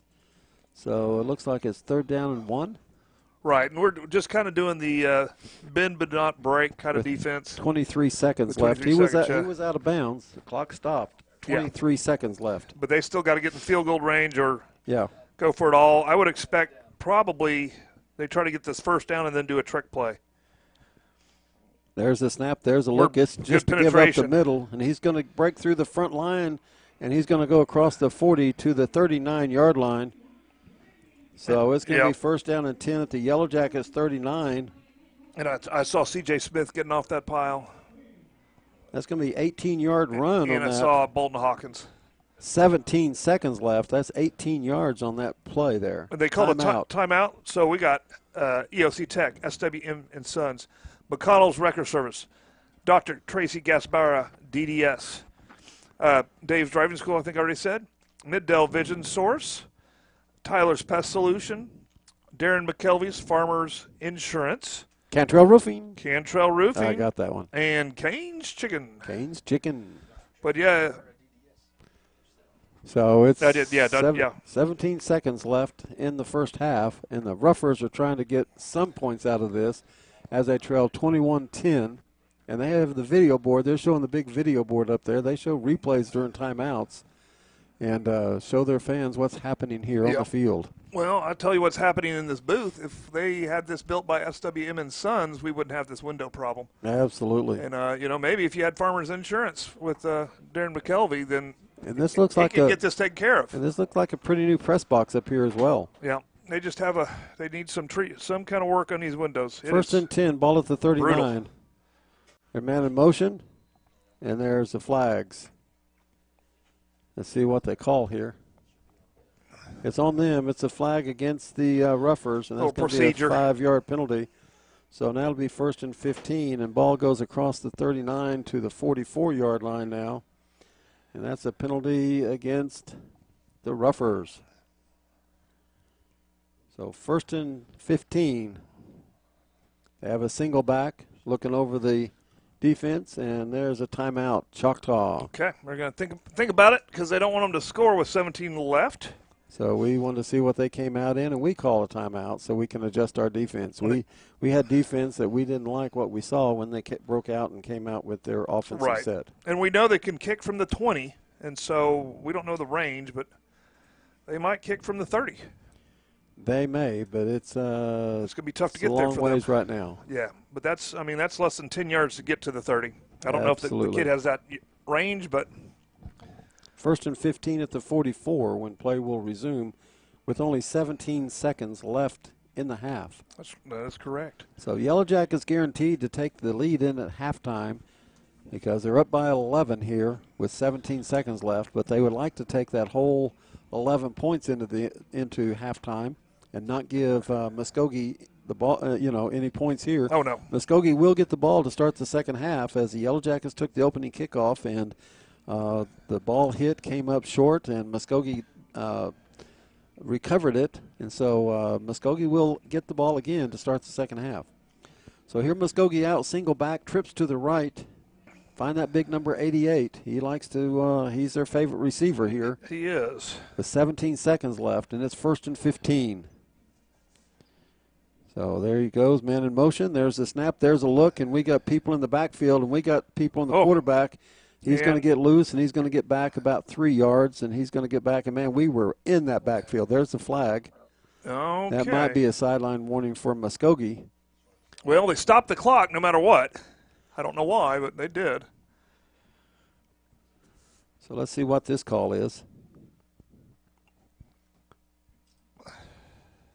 Sideline warning, but as well as while he takes a sideline warning, he gets time to call a play with 9 seconds left. That's true. That was a well-used sideline warning there. You get a free clock starting at 7-6, and that's going to be in the first half, folks, as they let it go. No, there's timeout now at 7 seconds. Oh, my goodness.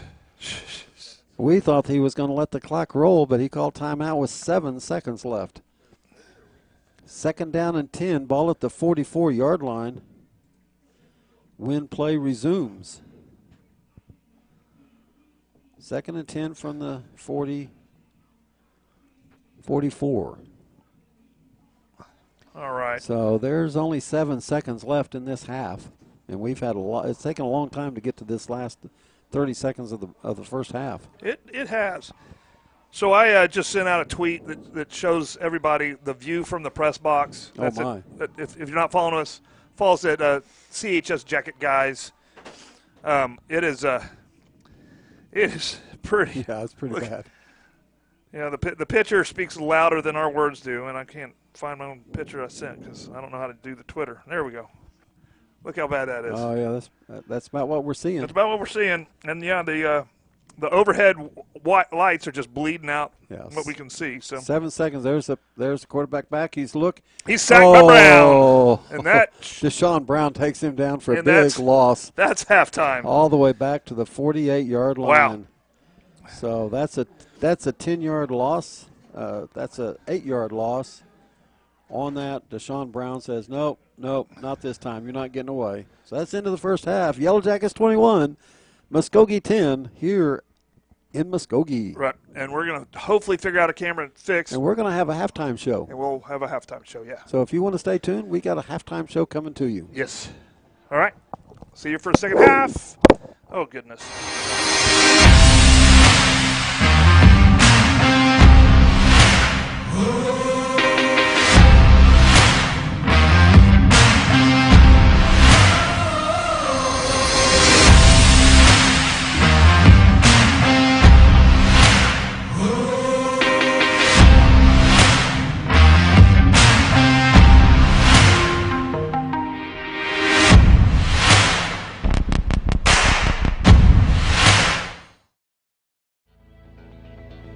Vision Source, Midwest City.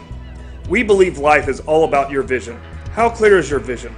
Vision Source Midwest City is the leading provider of optometry services and vision care products in the Choctaw and Midwest City community. And we want to help you achieve and maintain a clear vision for years to come. All right, we're here. It's halftime, and we kind of want to look at it's halftime for the season, too. We kind of want to look at what's been going on this season and kind of look forward to what we'll see later on this season. Well, we start out this year, as you well know, we had a team come in from Virginia, Beacon Hill Academy, and it was anticipated that they were going to be a super team, being a home team, being out of the Washington, D.C. area. There are a lot of good athletes come out of the Washington, D.C. area. As a matter of fact, the starting quarterback at OU came out of the Washington, D.C. area. I say starting quarterback. Which starting quarterback? Well, the Williams or the one that started the second half last week. Williams, okay. But they weren't quite what we thought they were. Of course, when you schedule these games in advance, you never know exactly what you're going to get. And we ended up hosting them. I'm glad we hosted them instead of us going there. The score being 66-0, and we played all the players. Starters played a half, and that's how the year began. And then came in Springdale, which last year I think Springdale was a tough game at their place, and we anticipated once again another tough game with Springdale, and we win that game 63-6. And so again, the starters played the first half, and the second half we let everybody play. So it's a good thing that all the students, all the kids got a chance to play in the first couple games and got some experience, because you never know when injuries come in, which happened in Game 3. Right. We lost Mr. McConnell in Game 3, and it's a good thing that some other kids got to play the first two games, because we had some kids that could come in and step in. But we go to Dallas, and we play Dallas Jesuit, which is a good team. They won their conference last year. Right. And they're in the they're 7A in Texas. I don't remember. They're in the biggest category. The biggest category, which I think is 7A, and they won their conference last year. And we had a chance to win that game. If you'll remember, we're driving, and we have a turnover late in the game, deep in their territory, about their 3 or 4 yard line, and they ended up beating us 36-29. And so that was our first loss of the season, and that was in week 3. Follow that up with a heated battle here against Booker T. Washington in a game that the Yellow Jackets won 29-20, and got their first conference win, first district win. And then we would go to Ponca City, a 36-0 game, and then came last week. And we'll just briefly touch on last week. It was a setback. It was 6 turnovers, and you can't win a game when you turn the ball over 6 times, at least not very often, especially against a good team. Well, yeah, that's true, but also it was kind of a shock, I think, for everybody in Jacket Land, where that Bigsby team is probably the best high school football team I've ever seen play. It's really good. They're ranked top 24 in the nation, and I would compare them to that old, Odessa Permian High School in the Friday Night Lights movie, where they're just we would have to sneak up on them we would have to play a perfect game to even have a hope. They just came out firing, and I think that we expected a closer game, and the boys did too. We looked for a closer game because last year both games were very close down to the end. This year, Bixby has 5 offensive kids going D1. One of them's going to OU, number 5, the big receiver. Number 1, I believe, is an OSU kid, and they've got 3 others. And so they have talent all over the field on the offensive side, which we saw last week. But again, we turned the ball over, and we had some penalties on third and short several times and extended their drives. And you just can't do that, especially, again, if they're a good team. And so that's all we're going to say about last week is that it's a district loss. But coming up, we've got tonight's game, which we're here with Muskogee, and then followed by Sand Springs next week. And then 2 of the teams that are really struggling. Sand Springs is 5-1, by the way. That's right. Their first loss was last week to Booker T. Washington, and they lost 37-32 was the score last week against Tulsa. I believe they're playing Bixby tonight. They are, and then our last 2 games of the season: Putnam City West, which is 0-6, Bartlesville, which is 1-5. Bartlesville winning their first game of the year. They beat Claremore 15-14, and they've been taken on the chin since then. And so that's how we're going to close the season out as we move forward. And well, I say close season out, close the regular season out, because we are looking at playoffs. We are looking at district, and at that time they'll rank us. And Bixby obviously will be number 1, and we'll shoot for the number 2, which means that we'll be playing like a Midwest City, a Dell City, somebody from the other side of the bracket. And so that's the goal right now. The goal is to win state. That's still out there. It's still the option. It's still possible. Still available. It's still possible. Bixby was ready for us. And I know you said we're not going to talk about it. They were ready for us. They didn't play anybody since one of the Tulsa schools in basically the preseason. They've been preparing for our game all year. Well, now that game's happened. It's over. Hopefully we've already done this tonight where we're not world beaters. We got one team that beat us that we need to work towards. And we're not going to look ahead to that game in the championship game. We're going to take each game each week and win that game and move forward. And we'll worry about the Bixby boys when we go to the state finals and when we get there. But until then, we're going to take care of business each week and go out there, prepare and fight and put that last week game behind us. Well, we need to get the W tonight, and Sand Springs is going to be a big test. We need to get that W. It will be. That's on the road. That's next week on the road. And then we need to take care of business for the rest of the season, and then focus on round 1. And then we'll go from there. And go from there, yeah. Our hope is to place the first 2 and be able to host a playoff game, and all of our local fans be able to come and join us as we host the playoffs. And that's the goal right now: is to win, take care of each game, host the first round of the playoffs, and not have to go on the road for that first week. And how crazy is it that we're already talking about the playoffs in this week? Season goes fast. Season goes fast, but we're on the downward swing of it, and we've accomplished a lot of good things, and there's a lot of good things still to go, and we've got a lot of kids that are being looked at right now by the next level and we have scouts and we have coaches in the stands, and probably have some here tonight from the Tulsa area, that University of Tulsa, Northeastern, a lot of them looking at our kids and looking to just see who is Choctaw, what are they all about. Well, right, and then we got a lot of people going to the next level, big time D1, but we also got a lot of people looking at D2. We do. And so there's a lot of our players that are going to have an opportunity to play at the next level, not just make a team, but to play. So that's exciting for Choctaw. And you say, why are these coaches coming? Why don't they just look at the film? Because you know what? When you come, you actually get to see the student. You get to see the size. You get to see how they work. And there's a lot of things that you can see in person that film just doesn't show you. Well, yeah, you get to see the intangibles. You can tell a lot about a player on how they stand on the sideline waiting to go in. How do they interact with their fellow players? Are they in the game? Are they a team player? Just standing there interacting with their teammates, you can learn more almost there than you can watching them make a highlight reel on the field. Because you can splice and tape and send them something, but they need to see what the student looks like. And I know a couple recruiters, and the thing they say they don't come to necessarily see how good the kid is. They already know how good the kid is. Right. They come to see if there's a reason that kid shouldn't come to their school. That's right. And so the student is on their attitude, their actions, their demeanor, coming on the field, coming off the field, the way they interact with the coaches. All of that is being looked at, not just their play on the field. And so that's why you'll see a lot of scouts in the stands week to week. I mean, they even scouted one of our players last year during basketball season because it wasn't about football. Yeah. It was about being an athlete, being coachable, athletic ability, and working with others. Yeah, absolutely.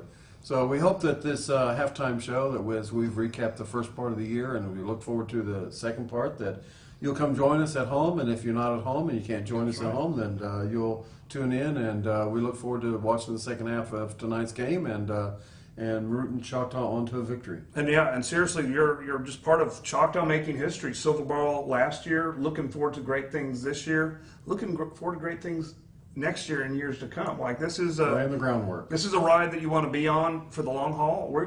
We've been here through the ups. We've been here during the downs, and I know you guys have too. And so let's ride this roller coaster to the end. And we want to take a moment to thank our sponsors tonight, and thank the sponsors for Yellow Jacket Football as we've gone throughout the year. And if you need any of those services, go to those people, go to those local companies, and tell them how much you appreciate them supporting Choctaw Football and supporting all the young men out on the field. So thank you guys for tuning in. We look forward to the second half here at tonight's game. And let's get back to watching those sponsors. Let's go. All right.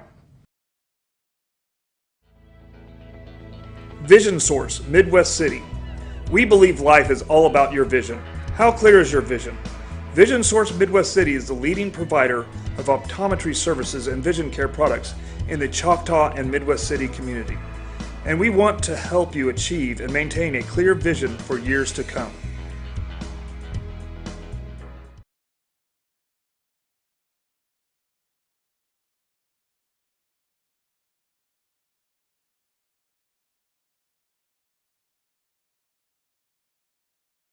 Hi, I'm David Gleason, owner of Dave's Driving School. Hope you're enjoying the game or the match, whichever it might be, and we hope you keep us in mind for all your driver's education needs.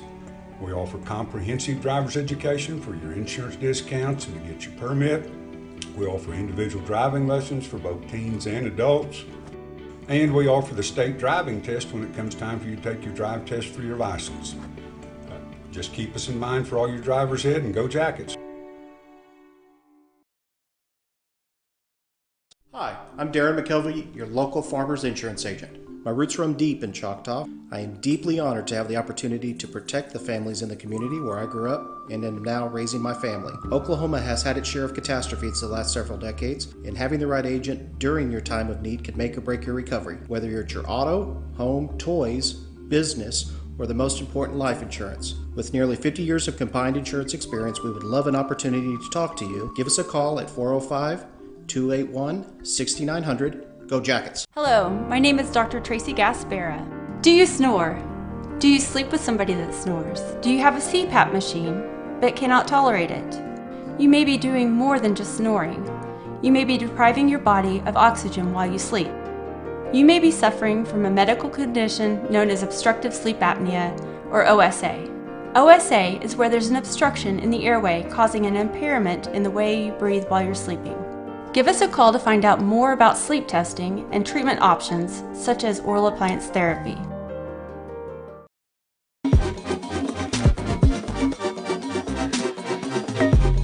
I am Tech.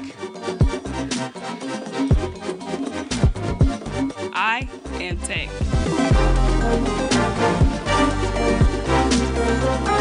I am Tech. I am Tech. We are Tech. Hello, my name is Dr. Tracy Gaspera. Do you snore? Do you sleep with somebody that snores? Do you have a CPAP machine but cannot tolerate it? You may be doing more than just snoring. You may be depriving your body of oxygen while you sleep. You may be suffering from a medical condition known as obstructive sleep apnea, or OSA. OSA is where there's an obstruction in the airway causing an impairment in the way you breathe while you're sleeping. Give us a call to find out more about sleep testing and treatment options such as oral appliance therapy. Tyler Pest Solutions, the gold standard in eastern Oklahoma County in pest control. Spiders, ants, fleas, scorpions, mice, rats, general pest control, termite control. We do it all. Independently owned and operated right here in Choctaw. As a leader of eastern Oklahoma County pest control, you can count on Tyler Pest Solutions to use the safest, eco, and pet-friendly products available. The only bug you can't beat is a Choctaw Yellow Jacket. Hi, I'm Stan with SWM & Sons. We've been building in the eastern Oklahoma County area since 1982.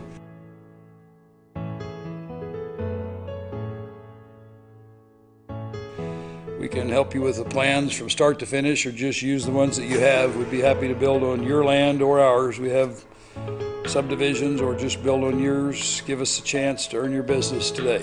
Thank you.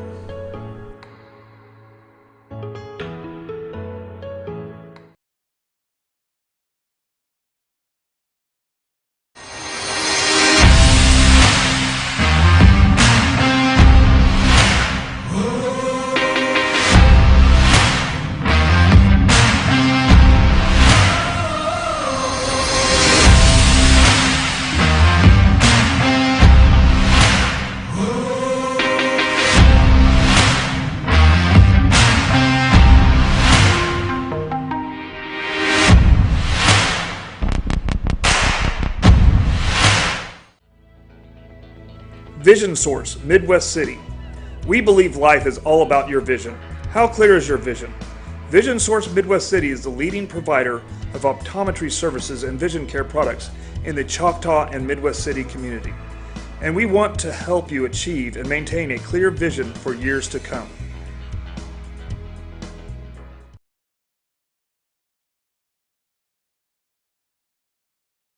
Hi, I'm David Gleason, owner of Dave's Driving School. Hope you're enjoying the game or the match, whichever it might be, and we hope you keep us in mind for all your driver's education needs.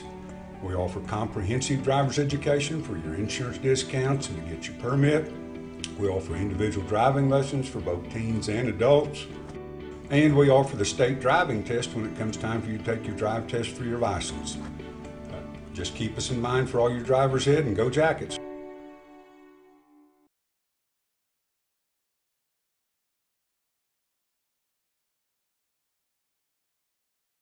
If you've lived in Oklahoma long enough during storm season, you know that the storms bring lots of hail damage to your roof. With that hail damage comes an insurance claim, and there's no one better to call than Cantrell Roofing and Construction. Since 1987, A+ Better Business Bureau rated, state licensed, bonded, and insured, our full-time staff takes all the stress out of an insurance claim or any project. From roofing to remodels, we do it all. Call us today for your free quote. And always remember, got hell, call Cantrell, 642-8558. Hi, I'm Darren McKelvey, your local farmer's insurance agent. My roots run deep in Choctaw. I am deeply honored to have the opportunity to protect the families in the community where I grew up and am now raising my family. Oklahoma has had its share of catastrophes the last several decades, and having the right agent during your time of need can make or break your recovery, whether you're at your auto, home, toys, business, or the most important, life insurance. With nearly 50 years of combined insurance experience, we would love an opportunity to talk to you. Give us a call at 405-281-69. Hello, my name is Dr. Tracy Gaspera. Do you snore? Do you sleep with somebody that snores? Do you have a CPAP machine but cannot tolerate it? You may be doing more than just snoring. You may be depriving your body of oxygen while you sleep. You may be suffering from a medical condition known as obstructive sleep apnea, or OSA. OSA is where there's an obstruction in the airway causing an impairment in the way you breathe while you're sleeping. Give us a call to find out more about sleep testing and treatment options such as oral appliance therapy.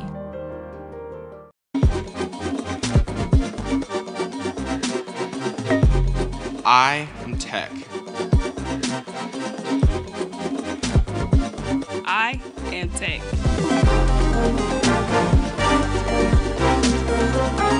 I am Tech. I am Tech. We are Tech.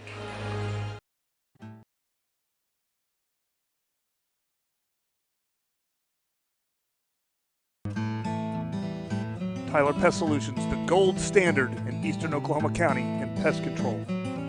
Spiders, ants, fleas, scorpions, mice, rats, general pest control, termite control.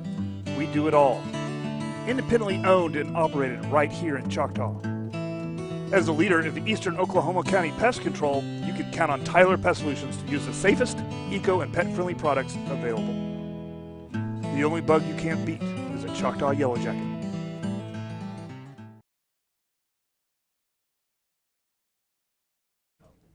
All right, we're good. We're here. Halftime stats. Let's do it. All right, I've got some halftime stats here for you. Come right here from Ruffer Stadium here for Choctaw in the first half. The Yellow Jackets run the ball. Let me get my stats here. I've got them here. They run the ball 16 times for 65 yards. Leading ball carrier is number 15, Latrell Ray, 13 carries for 59 yards.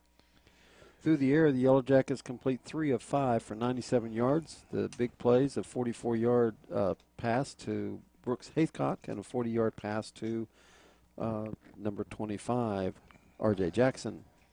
2 incompletions is all, 97 yards through the air, a total of 162 yards of offense in the first half. Yellow Jackets scored a 90-yard kickoff return by Juju Smith at 10:39, right after the Muskogee Ruffers score their touchdown off of their opening kickoff that they recovered.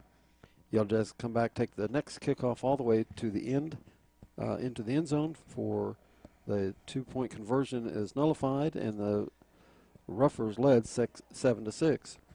At 3:39 in the first half, a 13-yard pass to Brooks Hathcock from your quarterback, Wassel. 2-point pass was good to R.J. Jackson. And so the Yellow Jackets led 14-0. Yellow Jackets score one more time in the first half at 8:29 in the second quarter. A 7-yard touchdown run by Latrell Ray. The extra point by Yowzy, and the Yellow Jackets had a 21-10 lead. Ruffers get 10 points, 7 points on a 9-yard pass, and then a 30-yard field goal. In the first half of the Ruffers, 19 carries for 65 yards. And they were 9 of 19 through the air for 117 yards. So they have 182 yards of offense in the first half. They have 4 penalties for 25 yards. Yellow Jackets pick up 7 penalties for 37 yards. Yellow Jackets with 2 turnovers and the Ruffers with 1 turnover. So here, as we start the second half, the Yellow Jackets up 21-10 over the Muskogee Ruffers.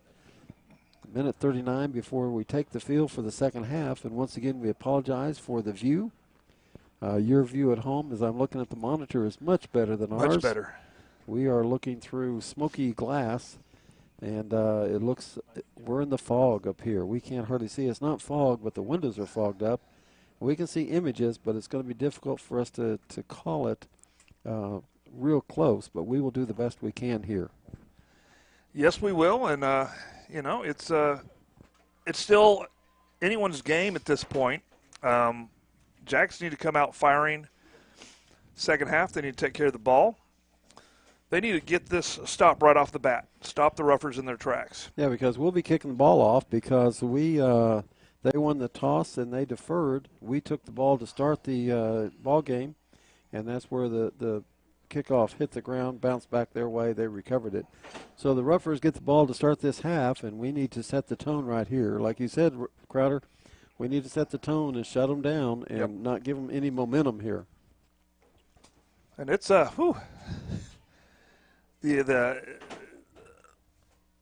it's been an interesting call tonight. Of course, everybody at Ruffer Stadium has been really nice, and they helped us out and hooked us up. It is very, very hot in this place, and it is very foggy, and it is hot and humid. Hot and humid. It is interesting. I wish it would just go ahead and rain, except for the football game. I don't want to ruin the football game. Well, it rained here all day, they said, misty and raining, and so there's a lot of moisture in the air. Yeah. And then it all cleared out, and the cool air comes in, it just kind of multiplied into what we have right now, which is a smoke screen windows. They were clear when we came in this afternoon, but as the sun set, the fog started coming in. And so there's the kickoff, and it's going to be taken on the 17-yard line, and he's going to run it back. He's going to get tackled by number 26, and that's Smith, C.J. Smith. and he's going to be tackled down at the 38-yard line or 37-yard line, where Muskogee will have the ball first down and 10 at their 37, their own 37-yard line. All right. I'm glad you could see that. I'm right here. I got a little glimpse of a window here on the edge. You got where the seal is. I don't understand why there's a line there. It's right here, right in front of me at the 36-yard line. Sorry about that. The 36, first and 10 Ruffers. So they got a single back. There's a call. There's a look. There's a give. And he's hitting the backfield. Roan throws him down. He's first suplex. He's first hit and slowed down. We got a man down. He hit his arm and he went down as we hit. And that's number 20 that hit him. Something. As he ran by, he slowed him down, and then Ethan Roan grabbed him. So number 20 on our team is down. Is it 20? That's 20. Yeah, yeah, I've got him. You got it, 20? I don't see 20. That's number 20. I've got the clear picture here. So he's getting up now. Okay, Matt Smith, if it is Matt 20. Smith. Because, yeah, I definitely don't. So that was a good play, and there was a loss of 1 on the play on that run. So it brings up second down and 11, and now the ball's right on the 35-yard line. So Matt Smith hit him, turned him, twisted him, and then Ethan Roan came in and finished him off. And so the officials have time. They're shoving their arms up in the air. So let's see what they're wanting. Who knows? I don't know. Chicken. They want chicken. I thought he was checking his They're adding 3 seconds. Adding 3 seconds to the clock. Yep.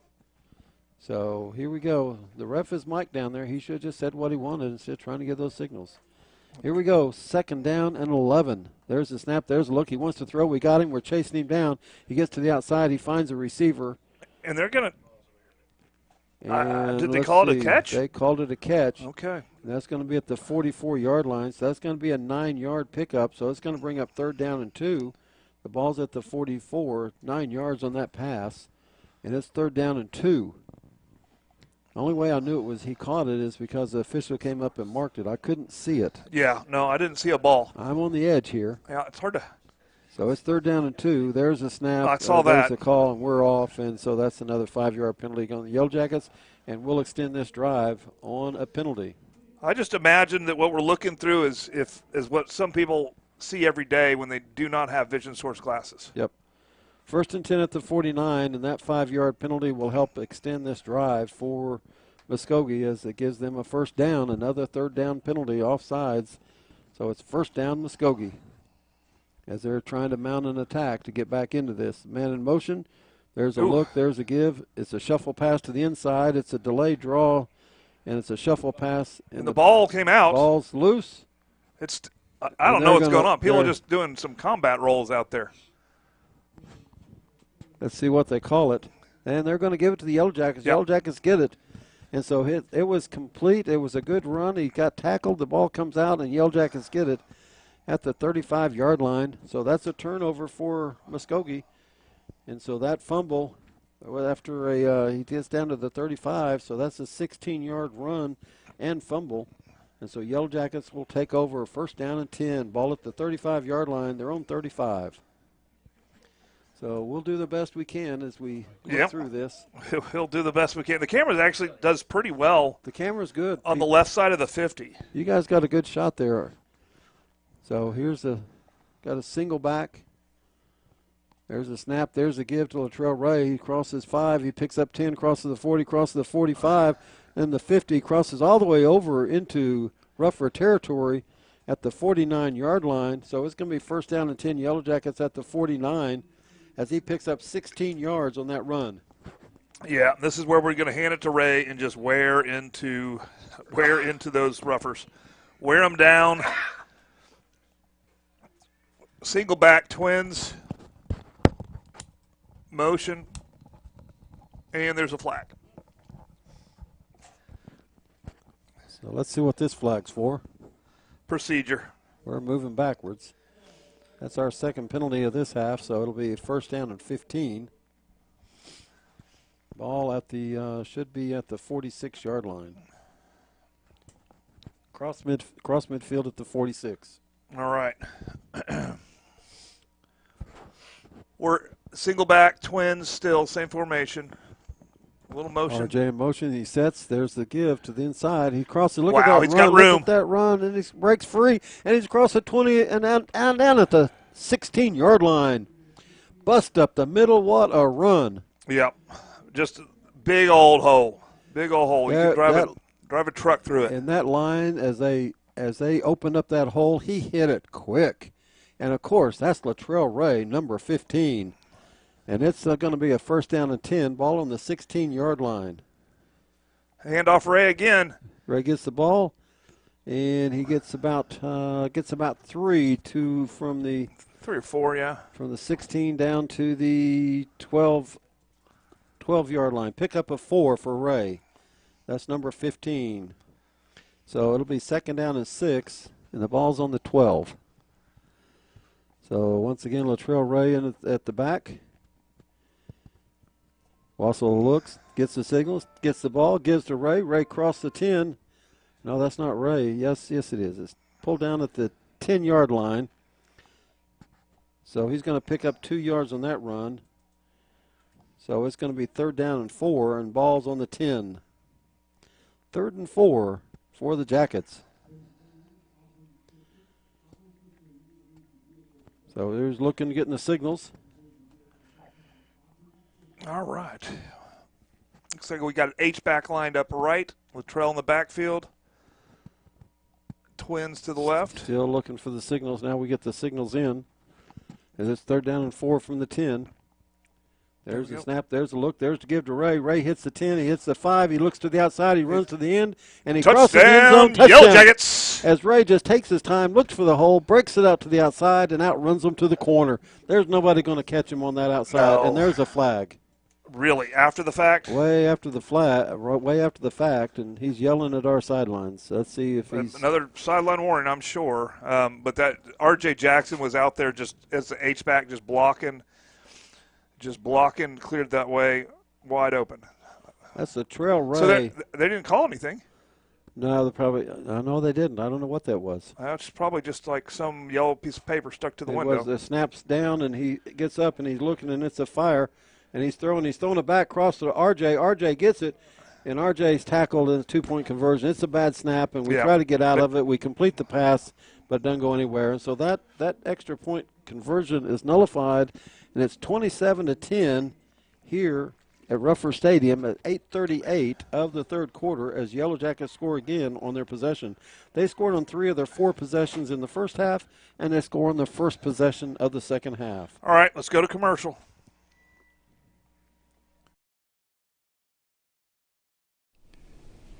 Hi, I'm Stan with SWM & Sons. We've been building in the eastern Oklahoma County area since 1982.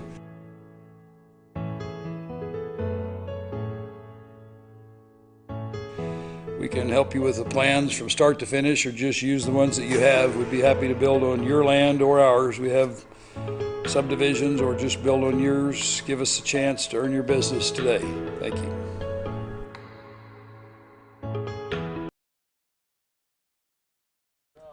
Okay. We're on? We're out here to kick off, Yowzy to kick off, to do the kicking chores. Yellow Jackets extend the lead to 27-10 here at 8:38 of the third quarter. So Yellow Jackets get the ball, move the ball down from their end of the field all the way down, and Latrell Ray scores on a 10-yard touchdown run with the assist of some great blocking out in front of him. Yowzy does the kickoff, and it's out of bounds, and they'll get it on the 35. Let's see, what's that all about out there in the middle? And there's the flag is number 11. We're trying to get away from him, and their guy's grabbing us and slinging us around. And that's on the kickoff, and that's after the ball's gone out of bounds and the flag's been thrown, and everybody's just tugging around out there in the middle of the field. Yeah. Let's see what the officials call here. They're playing Squid Games is what they're doing. They're playing rugby. No, it's Squid Games. Oh, Squid Games. That's what all the kids are doing nowadays. Oh, is that what they do? Yeah. Tug of war is one of them. Let's see what they call here. The official comes over in the white hat, looks at the home stands. Kick out of bounds. Ball comes to 35. Personal foul against Muskogee, dead ball. That'll be a 15-yard penalty, so the ball will come out to the 35 on the kickoff, and then it'll go back to the 20. Okay. And Muskogee will have first down and 10 at their own 20-yard line to start this second possession of the half. They take the ball down to the Yellow Jackets end of the field. They fumble on the 16-yard line. The Yellow Jackets recover the fumble and take it all the way to the other end and score. And they scored at 8:38 of this period. So Ruffers once again start their second possession of this half on their own 20-yard line. They have a single back, number 21, in their backfield. Quarterback looks over, gets the signal. He looks, he wants to throw the ball. He runs up the middle, he finds opening, he jumps, passes, and he throws it, and it's complete. And their guy's running across the field. He's running back to the other side. And he gets leveled. And he's tackled at the 32-yard line. I'm not sure by who, but somebody tackled him. First down and 10 at the 32-yard line. Yeah, I don't have any hope. 48-yard pass. I'm going to stand up and get towards the window so I can see out and at least try to give you guys a call. I don't know who made that tackle. Couldn't see it. Somebody in white. So Muskogee first and 10, single back.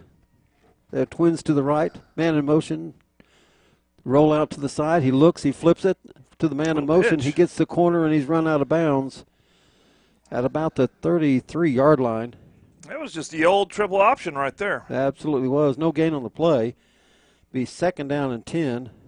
He may have even lost a yard on that, but we'll call no gain on that play, on that run. Second down and 10. Well, it looks like they gave him 2 yards. Sure. All right, we'll give him 2 yards. You can see across there? Oh, my. Well, I'm standing up and looking through a hole in the side of this window. Okay. Man in motion. There's a snap. There's a look. There's the get to the man in motion. He finds the crease. He cuts it inside.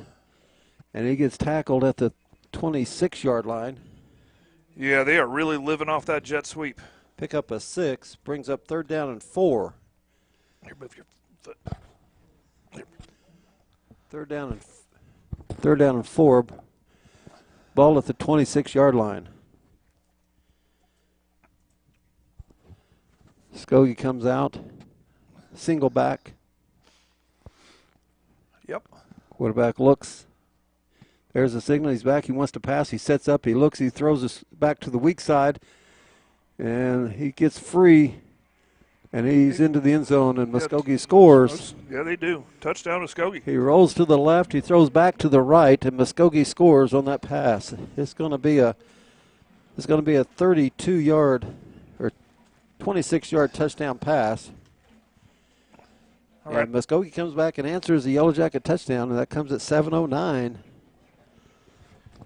And we need to go ahead and do this extra point, and then we'll go to commercial after that. Excuse me. So they're on to do the extra point. I'm gonna have to switch with you. Or you can just chill in the hall because I can't see you. Maybe one of you guys will call and tell us if it's good. We'll show you the picture. You call it, and then we'll say the snap's botched. He's going to go out to the outside, and he's going to score, and he's going to get 2 points. So he gets a 2-point conversion as it's a bad snap, either that or it was a fake, but they run it in, 2-point conversion.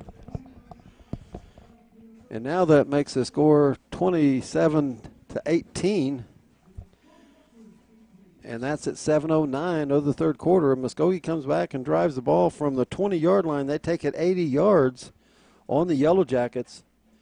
So they're here to stay. They throw a pass for 48 yards on that possession and 26 yards on that possession. 2 big pass plays. What? Yes,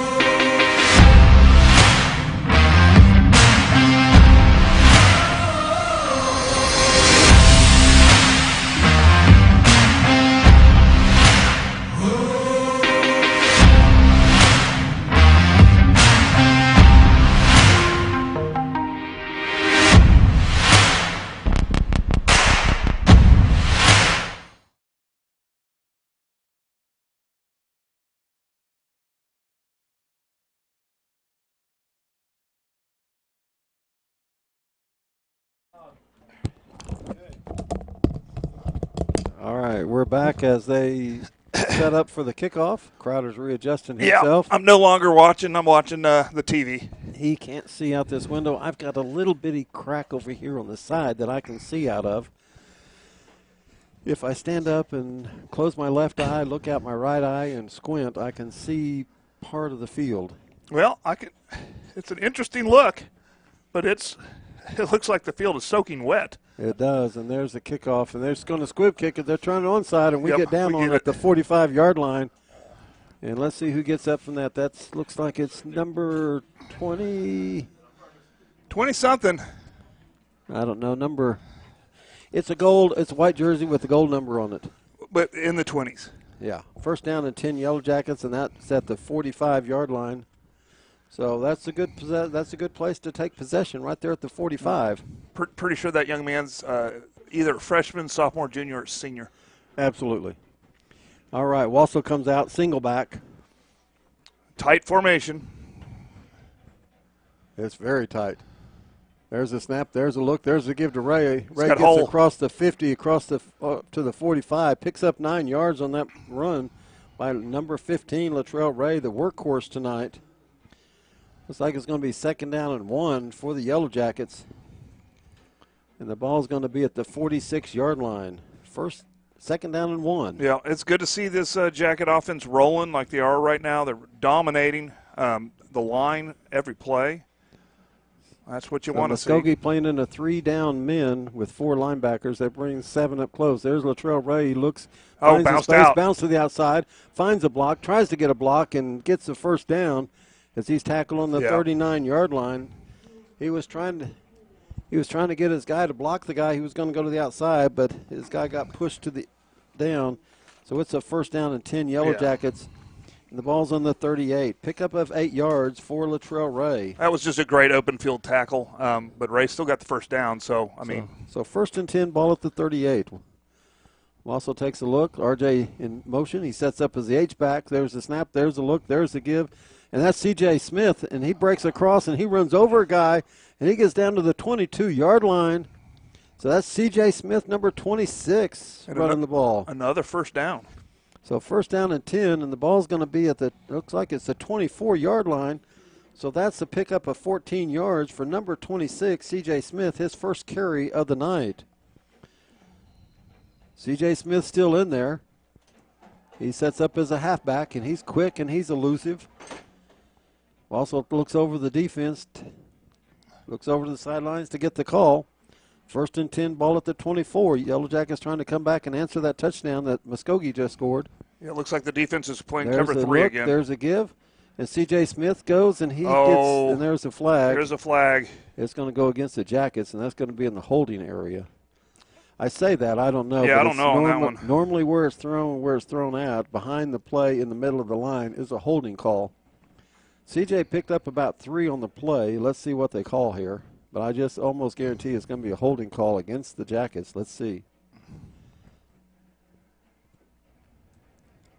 Here's the guy in the white hat. Yeah, there he is. He's walking over here, and then he's looking back there. Now he's looking over here. Yeah, you got to pick that up. And he's facing towards us with the ball. His speakers. I don't see. He's not making the call. Personal foul. Personal foul. Chop block. Okay. So that's going to be a major. That's going to be a 15-yard penalty. And, man, that's going to make it 1st and 25 for the Yellow Jackets. That's going to take the ball all the way back out to the 39-yard line. Actually, it's at the 32-yard line. Well, it's just a good way to increase your stats. Penalty against Choctaw. 1st down. It's actually 1st and 20.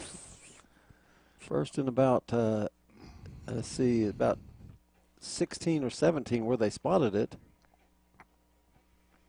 1st and 16. I'm sorry. Yeah, 1st and 16. So it's from the spot, so it's only goes back. The ball's at the 32-yard line. 1st and 16. Okay. Have to get down to the 14. Trips left. H-back right. Also takes the call, looks, gives the ball up the middle. He runs up the middle, and he's going to get about 4. Ooh, Pancake City right there at the bottom of your screen. Number 51.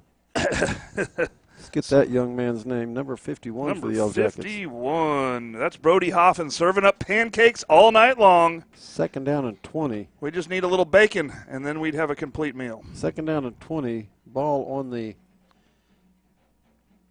29. Trips right.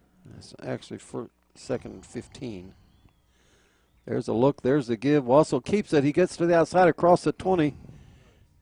No, I'm sorry. That's not Wassel. My fog got me. Yep, late hit, I think. There's a late hit out of bounds. No, Wassel was just out there blocking for his boys, what it was. That's right, and let's see. That should have been Ray. I don't get to see the number very well. I can see the football game now. Before I couldn't even see the game. That's from the 29. So it should be late hit out of bounds. Down to the 10, to the 9. That's going to be. I'm going to talk about it. 20-yard run by number 15. And let's see what this call is. Personal foul. Targeting. That's against them. That's a 15-yarder against them. So half the distance, I think. So it's first down and goal from the 6. 6, yeah. First and goal from the 6. Penalty against Muskogee. And looks like C.J. Smith is in. They got double in the backfield. C.J. Smith is in. Ray's out. There's a snap. There's a look. C.J. Smith takes it. He gets up the middle, and he's in the end zone, and that's a touchdown, Yellow Jackets. As they score here and answer that back here at 4:26, and it's back and forth touchdowns now here in the third quarter. At 4:26, a 6-yard touchdown run by C.J. Smith. Now, correct me if I'm wrong, we punted one time? We have punted one time. So on every other possession we have scored. And we're going for 2 here. Are we? To make up for the missed kick last time. Or the bad snap. Or the bad hold. Who knows what it was. So Wassel back. RJ and CJ both in the backfield. 5 seconds, 4 seconds. We better get it off. 3, 2, man in motion. 1, snaps up, and it's good. And there goes C.J. Smith, and C.J. takes it in. He gets the 2. He gets the 2, and that's the 2-point conversion by C.J. Smith. And their number 6 was grabbing our number 6, and they're lucky they didn't get a 15-yard penalty. That's true, but we need to jump on our commercials, and then we'll be back. Vision Source, Midwest City. We believe life is all about your vision. How clear is your vision? Vision Source Midwest City is the leading provider of optometry services and vision care products in the Choctaw and Midwest City community. And we want to help you achieve and maintain a clear vision for years to come.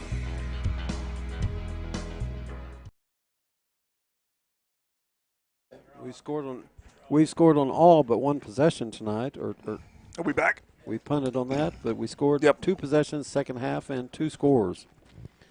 So we're lined up, and we're getting ready to kick off here. And the defense will be back on the field. Your Choctaw Yellow Jacket, your swarm defense will be out there. Yep. Call them the Swarmers.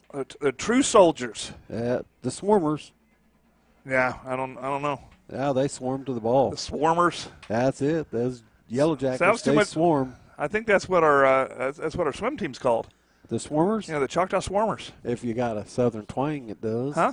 With that southern twang, they're Swarmers. They're Swarmers. Yeah. What are you doing in that crack? I'm swarming. They're swarming? Yeah. All right, here we go. That is Yandel. Oh, there's a Yowzy, yeah. Yowzy. There's a kickoff, and it's a short kick, and there's another flag, and it's going to go out of bounds, too. I wonder if they're doing that on purpose. I would bet they are. Maybe so. Maybe we're just kicking out of bounds and letting them start 35 and not risking any run backs. First and 10 at the 35-yard line for the Ruffers. The Ruffers. Here at Muskogee. So they're down by 17, and the further they get behind, the more they're going to have to throw the ball. Last possession they were behind. They threw the ball, completed a 48-yard pass and a 28-yard pass or a 26-yard pass. And the quarterback's been scrambling all night. We have pressure on him, but he is elusive. He gets outside. He is. Of course, the magic number is 15. 15 is the most you can get or lose in a game to decide tiebreakers. So here we go. It's first down and 10 for the Ruffers. The ball at the 35 as they start their third possession of the half. Quarterback looks over the defense. Acts like he wants it. Calls a timeout. Yeah, he's got it. People are moving. People weren't getting set. Timeout for the Ruffers. And we didn't jump off sides either. Well, it wouldn't have mattered. They were still moving in the backfield. The quarterback was walking around. The receiver wasn't set. They just weren't set. So they were moving, huh? Yeah, where were they moving to? They were just kind of like dancing in the street. They were just were they walking dancing around in the street? Just walking around, not set, not ready, huh? Yeah, just having a little stroll. Okay. It's actually pretty nice weather to have a little stroll. It is. I bet it's that. Like you said, that field down there looks like it is sopping wet, though. It looks sopping. It's not. I don't know that it is, but it did rain here all day long, so it could be wet. It could be just trying to dry, and the humidity has just got it wet. It's just the effect that the camera's getting through the fog on the window. Well, I don't know. I see down here on the end zone some patches of lighter green and then the darker green. So I don't know. It feels like it's just a special effect added by the camera, but I might be wrong. No, it may be. And you got a little bit of fog in your bottom right corner there, don't you? A little bit of fog. Oh yeah, that's for special effect. All right, here it is. First down for the Ruffers. He looks, he gets the call, he fakes, he turns around, he wants to throw. We got pressure on him again. He's going to roll out and scroll out. As he rolls out, he runs out of bounds right about at the 34-yard line. So he's going to actually lose a yard on that run, and that's -1 yard, going to bring up second down and 11 as he gets nothing there but loses a yard. Second down and 11, ball on the 34-yard line. So we had him contained. He rolled, and then our linebacker came up, and our corner was coming up, and we still had the guy covered. So he had nowhere to throw it to and nowhere to run to, so for his own safety, he ran out of bounds. So second down and 11. Find that big number 88. They like to throw to him. They do. There's a quarterback. He wants to get the calls. He gets the call. He gives to the wide side. He comes around to this in sweep. It's a jet sweep, and he runs around the outside, and he gets across the midfield, or right to midfield. And so as he gets to midfield, he's going to pick up the first down. And that was Roan with the tackle. And that's going to be a pickup of 16 yards on that run. First down and 10 from the Ruffers as they run that jet sweep, and he cuts it inside, and we lose containment on the outside. Yeah, our end crashed down, and he just went outside that. So it's first down and 10. Outside that end. Ball at midfield, right at the 50. 3:52 of the third quarter. There's the snap. There's the look. There's the throw. He's going to throw it long. And he it's throws too long. it long, and he overthrows it, and it's an incomplete pass. They only completed in the first half. They had a lot of incomplete passes. As let me take a look here and see what those first half stats were for them. They completed 9 out of 19 in the first half, and so they're only about a 50% efficiency as far as completing passes. Second down and 10, ball at the 50, but they did complete 2 long ones on their last drive. And that quarterback's defense, he doesn't have a lot of time to ever throw. There's the snap. There's the look. He wants to throw. He sets up. He's got some time this time, and he throws it, and he slings it. Almost picked off by Curry. By Marion Curry had his hands on it. He was in position to intercept it. So Brown had 3 offensive linemen on him. He had one on his right holding him, one on his left holding him, and one in his middle blocking him fair. So there was another incomplete pass, and it brings up third down and 10, ball at the 50. So they're trying to sling it now as they're behind by 17 with 3.5 minutes left in the third quarter, and they're not very effective on the ground, so they're trying to sling the ball. So here it is, third down and 10. There's the drop back. He looks. He wants to pass. We flush him out. He rolls to the outside. He gets outside of containment. He throws it deep, and we've got position. And let's see. They threw a flag on him. That was ridiculous. That was good coverage.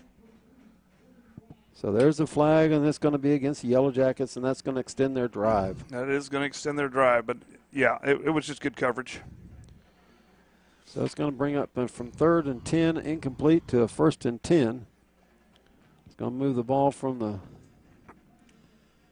to about the 35, I think. Let's take a look here. Should be the 35. 35. So that's a 15-yard penalty on the Yellow Jackets. As we had them deep, and they escaped with the flag. Well, they didn't. They didn't get the catch. So no, I'd rather take the 15 than give up that catch. But we were in position, and he just threw it up, and we had position. We're not going to get a call here. That's fine. Let's take a look here. 1st and 10, ball at the 35.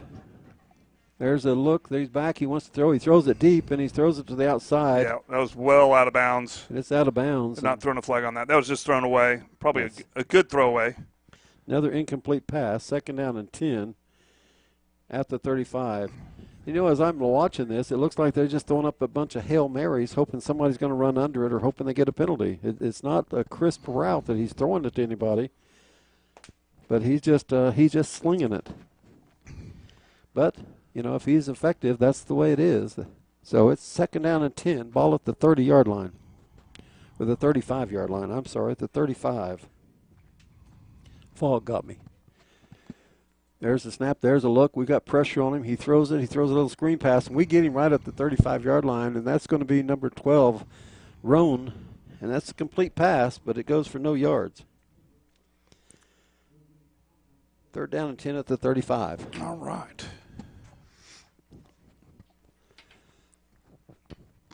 Once again, it's 3rd and long for the Ruffers. And there's a flag. And let's see what this one's for. Well, the three Jackets was talking to that particular umpire, referee, whatever his job is. Unsportsmanlike against the Yellow Jackets. There's another 15-yard penalty, another extended drive on a penalty. Yeah, I don't know why they were talking to him, but on 3rd and 10 from the 35, and now it's going to be 1st and 10 from the 20. We just can't stay out of our own way sometimes. Basically just don't talk to the guys in striped shirts ever. Absolutely. Just get out there and play your game. They're not very interesting anyways, and so I don't know why you want to hang out with them. Just stop. So here it is. It's 1st down and 10 at the 20. My mom always told me you got to hang out with the right crowd. Don't hang out with umpires. There's the snap. There's a look. He runs to the outside. We've got guys on him. We're chasing him. He's going to throw it back. Let's see what they call. I think it's an incomplete pass. Because don't they wear striped shirts in prison? They do. So you don't hang out with the guys in the striped shirts. You don't talk to them. Nope. Incomplete pass. 2nd down and 10. Ball at the 20-yard line.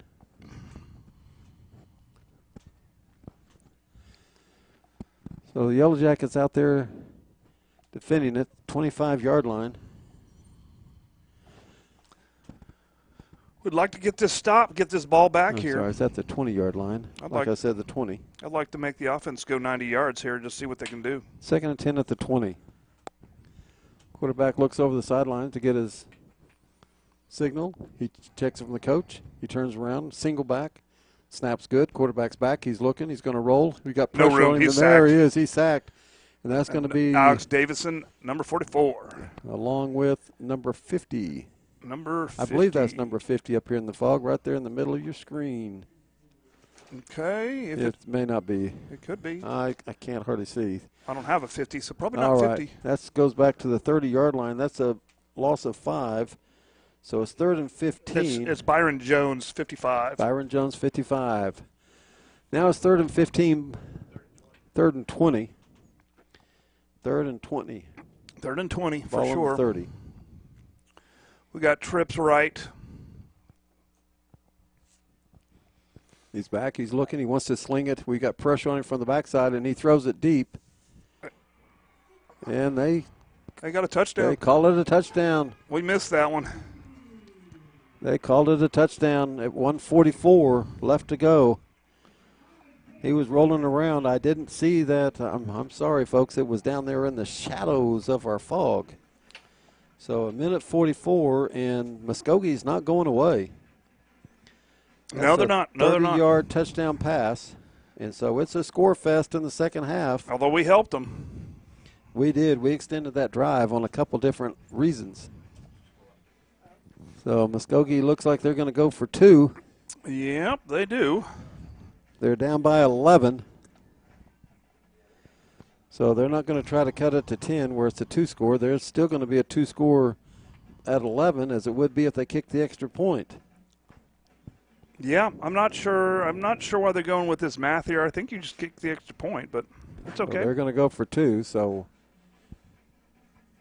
Yellow Jacket defense, their job is to hold them out from 2-yard lines, and here comes number 21 on late, and they're going to call a timeout as they didn't have the right guys on or didn't have enough guys on. Timeout, Muskogee. All right. Let's go over our sponsors again. We got EOC Tech. We got Tyler's Pest Solutions. We got SWMN Sons. We got Cantrell's Roofing. We got Tracy Gaspera, DDS. We got Dave's Driving School. We got Middale Vision Source. We got Darren McKelvey, Farmers Insurance. We got Cantrell's Roofing. And we got some chicken place. What chicken place do we have? That's Raising Cane's. Raising Cane's, that's right. We got all those places. We're going to try to get this whole screen down here for you as we turn the camera there a little bit more. There we go. That left corner is kind of hard to get, but we're going to try to make sure that we get on it there. Yeah, we should be able to get that left corner. It will get it. You go back the other way. So here we go. Yeah, it's a kick. They're going to go for the extra point kick now instead of the 2-point. When they call the timeout, they're going to go for the 1. So the kicker's on, unless they do like last time, they lined up for 1 and went for 2. Yeah, no, that was a bad. It was a bad snap. Yeah. There's a snap, there's a down, and there's the kick, and the officials look up, and it's good. It's good. So it's 35-25 as they add another point to their total. And here at 1:44 left in the third quarter, Yellow Jackets up by 10. Hi, I'm David Gleason, owner of Dave's Driving School. Hope you're enjoying the game or the match, whichever it might be, and we hope you keep us in mind for all your driver's education needs. We offer comprehensive driver's education for your insurance discounts and to get your permit. We offer individual driving lessons for both teens and adults. And we offer the state driving test when it comes time for you to take your drive test for your license. Just keep us in mind for all your drivers ed, and go Jackets.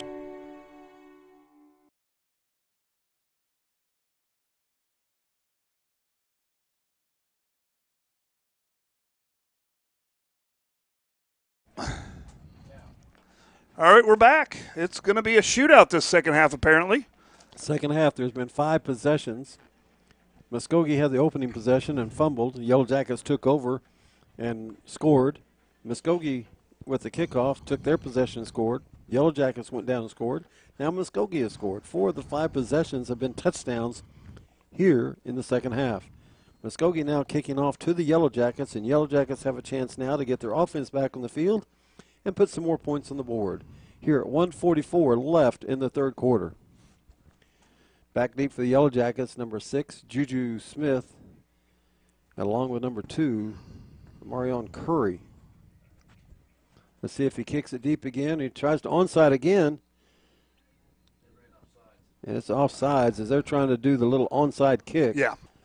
And that's, I mean, they need to because we've scored every time but once, right? I'm going to say they're trying to sneak an extra possession in.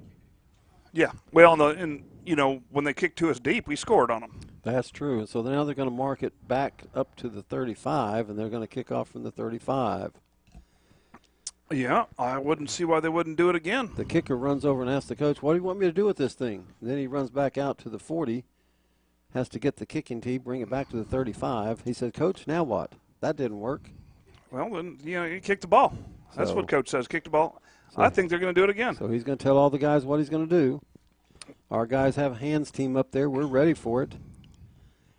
He's on the wrong side of the ball. He does this every time. I know. That should be offsides.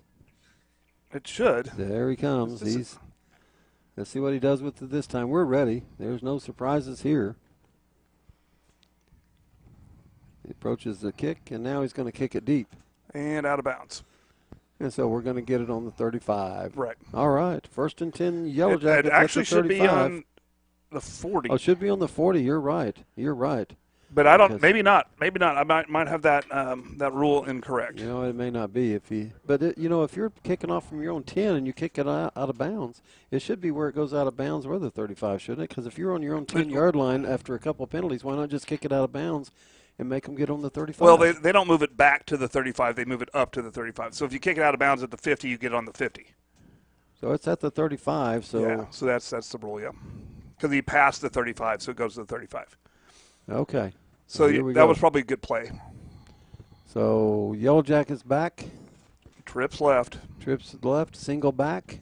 There's the snap, there's the look, there's the give to Curry, or to Latrell Ray, crosses the 40, the 45, the 50. He breaks it out across the 40, across the 30, the 35, the 20, the 10, and he's run out of bounds at about the 8-yard line. Oh, my goodness. No. Oh, they called him at the 8? Okay, I thought he got down to all the way to the 1. The 8-yard line, and that's Latrell Ray, number 15, Latrell Ray. And there's where the defense is going. Ray, seriously? First and goal. We're going to have to get back 8. out there already. Give us a couple drinks of water. 57-yard run by number 15 Latrell Ray. No flags on the play. The ball's at the 8-yard line. So first and goal, Yellow Jackets, as they come right back and said, okay, we're going to put another touchdown on the board. Single back is Latrell Ray. Now back in the backfield also is Jackson, number 25, man in motion. Sets up, and there's a motion, and there's again Latrell Ray, and he goes around the short side of the field. He's run out about the 8, no gain on the play. And that was everybody going to the left side of the Yellow Jacket offense, and there was just nowhere to go. Yeah, just running towards the boundary, just seeing if there was a hole, and that's fine. You got to do that to keep the defense honest. Second and goal from the 8-yard line. C.J. Smith now in there back. Trips to the right. As C.J. sets up on Wassell's right side. Now he goes around to the left side, sets up on the left. Wassell looks over, calls the play, gets the play, gives it to C.J. C.J. up the middle, gets to the 5, makes a couple cuts, and he's going to get down to about the 3-yard line. 3-yard line, yes, Pick indeed. up a 5 yards, that's for number 26, C.J. Smith, as he's come on in the second half and has made several good runs. Third down and goal, and it looks like it's going to be from the 3. Yeah. To make things worse, we're starting to get some swarm of some insects. They're just going across the camera every so often. It's got to be the Yellow Jackets as they're swarming. Oh, they're huge. They look like Nighthawks. So here's the call. There's the call. There's the look. There's the give. And he's going around the right side, and he scores. Touchdown, Yellow Jackets! C.J. Smith walks into the end zone. And there is a touchdown, and that comes at 48 seconds left of the third quarter. And that's a 3-yard touchdown run by number 26, C.J. Smith. And Yowzy on to do the extra point.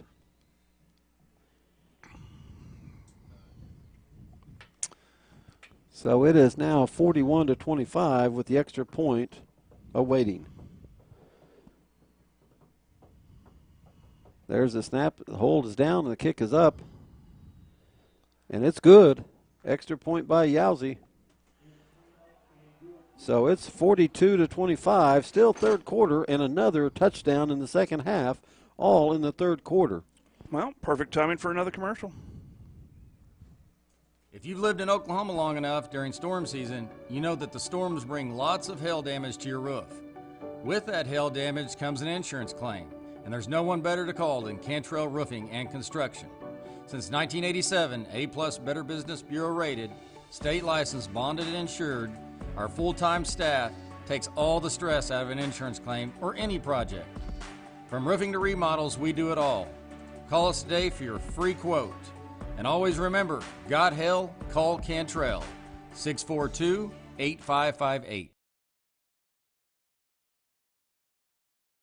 We're on. All right. We're on, and we're back, and Yowzy's back, and his leg's going to have to get iced tonight. He's kicking in the second half. This is the third touchdown for the Yellow Jackets in the third quarter. 3 for 3 on possessions, 3 for 3 touchdowns, That's in what the you third want. quarter. Well, you would have liked to see a little more time off the clock, but, what are you going to tell Latrey to do? That's right. Stop running so hard? That's right. A lot of threes. The big play is the big run by Latrell Ray in that possession.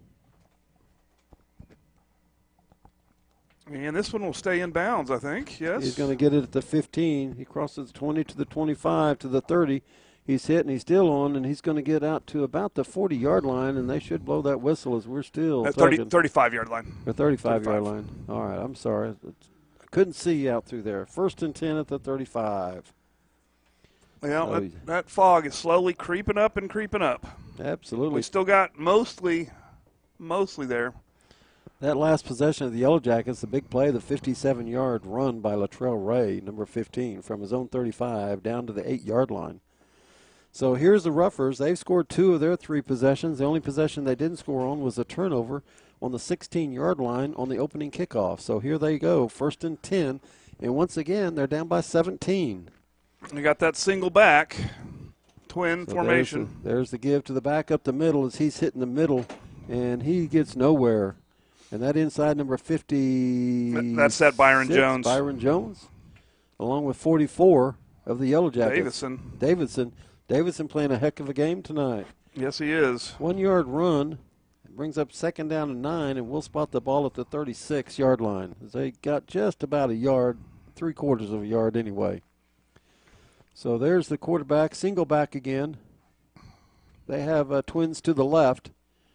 Quarterback looks, he gets the call. We're coming up the middle. He swings out here to number 3. He goes inside. It's just a quick bubble screen, he's taken out at the hitch screen to the 45. As he's taken out, and he's right at the 1st down marker. And let's see what happens here. Let's see if they give it to him. They did. It's a 10-yard, 9-yard pass, and it's 1st down and 10. And now the ball's the 45. So the Ruffers say we can move the ball too. You can't stop us. We can't stop you. And there's the end of the 3rd quarter with the score. Yellow Jackets 42 and the Ruffers 25. All right. Roll them commercials. Hi, I'm Darren McKelvey, your local farmer's insurance agent. My roots run deep in Choctaw. I am deeply honored to have the opportunity to protect the families in the community where I grew up and am now raising my family. Oklahoma has had its share of catastrophes the last several decades, and having the right agent during your time of need can make or break your recovery, whether you're at your auto, home, toys, business, or the most important, life insurance. With nearly 50 years of combined insurance experience, we would love an opportunity to talk to you. Give us a call at 405-281-6900. Go Jackets.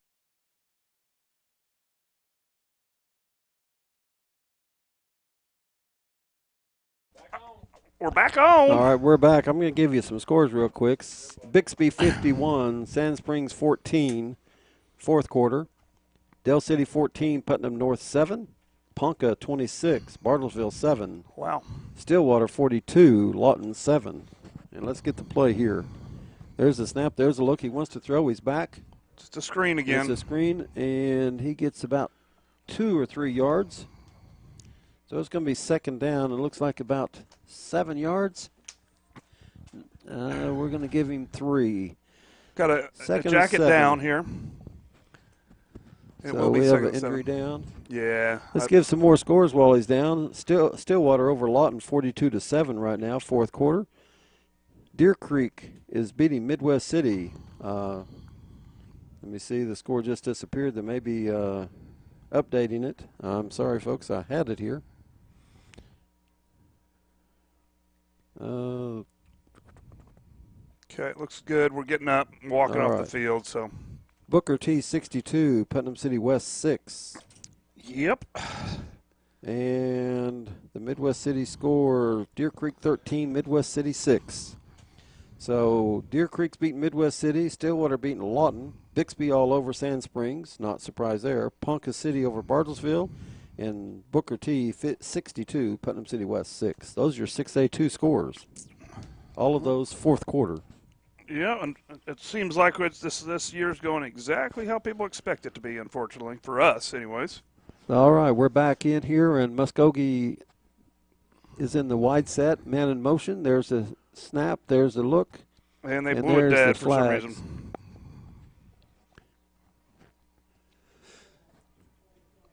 False start against Muskogee. That'll be a 5-yard penalty. That'll bring up, instead of 2nd and 7, that'll bring up a 2nd and 12. Penalty against Muskogee. That's a good deal. That'll bring the ball back to the 43-yard line. 2nd and 12. There's the snap. There's a look. He wants to throw. He wants to scramble around. He's getting chased. He throws it deep. He's got number 8 open. Number 8 drops the ball as he was behind us. The quarterback got the ball there, but number 8, their receiver, drops the ball. He pounds his hands into the ground, into the turf, and says, "How did I miss that?" Yep. I don't know how he missed that. 3rd down and 12. He needs to cross his pinkies. That's how. Incomplete pass. Brings up 3rd and long for the Ruffers. He snuck out and got behind us there. The ball was thrown deep enough, and he just couldn't get under it. We need a few breaks like that. We appreciate that. So 3rd down and 12. Yeah, it wasn't an easy. He had to readjust. It wasn't thrown to where he was going. He trips to the right. So it wasn't easy. There's the snap. There's a look. He wants to pass. He's going to go up the middle. He's going to run, and he decides to run, and he slides down, crosses midfield to the 49-yard line. So he's going to pick up. Yeah, they're going to call him at the 50. At the 50, so it's going to be a 4th down and 5. Going to be a 7-yard run, 4th and 5, and the ball at midfield. Because, wherever you initiate the slide is where you're down. You don't get any progress, any forward progress, even if you aren't technically down. Down by 17 with 10:45 left. Everything's 4-down territory here. 4th and 5. Yellow Jacket defense make a stand here. Get the ball back at midfield. 4th and 5. And there's timeout from the Choctaw. Game? Timeout Choctaw. This would be a big stop because we want to end this game here. Yeah, we saw what they came out in, and so we call timeout here. So we're going to take a look and get our defense ready for 4th and 5. Hold them here, get the ball back right at midfield.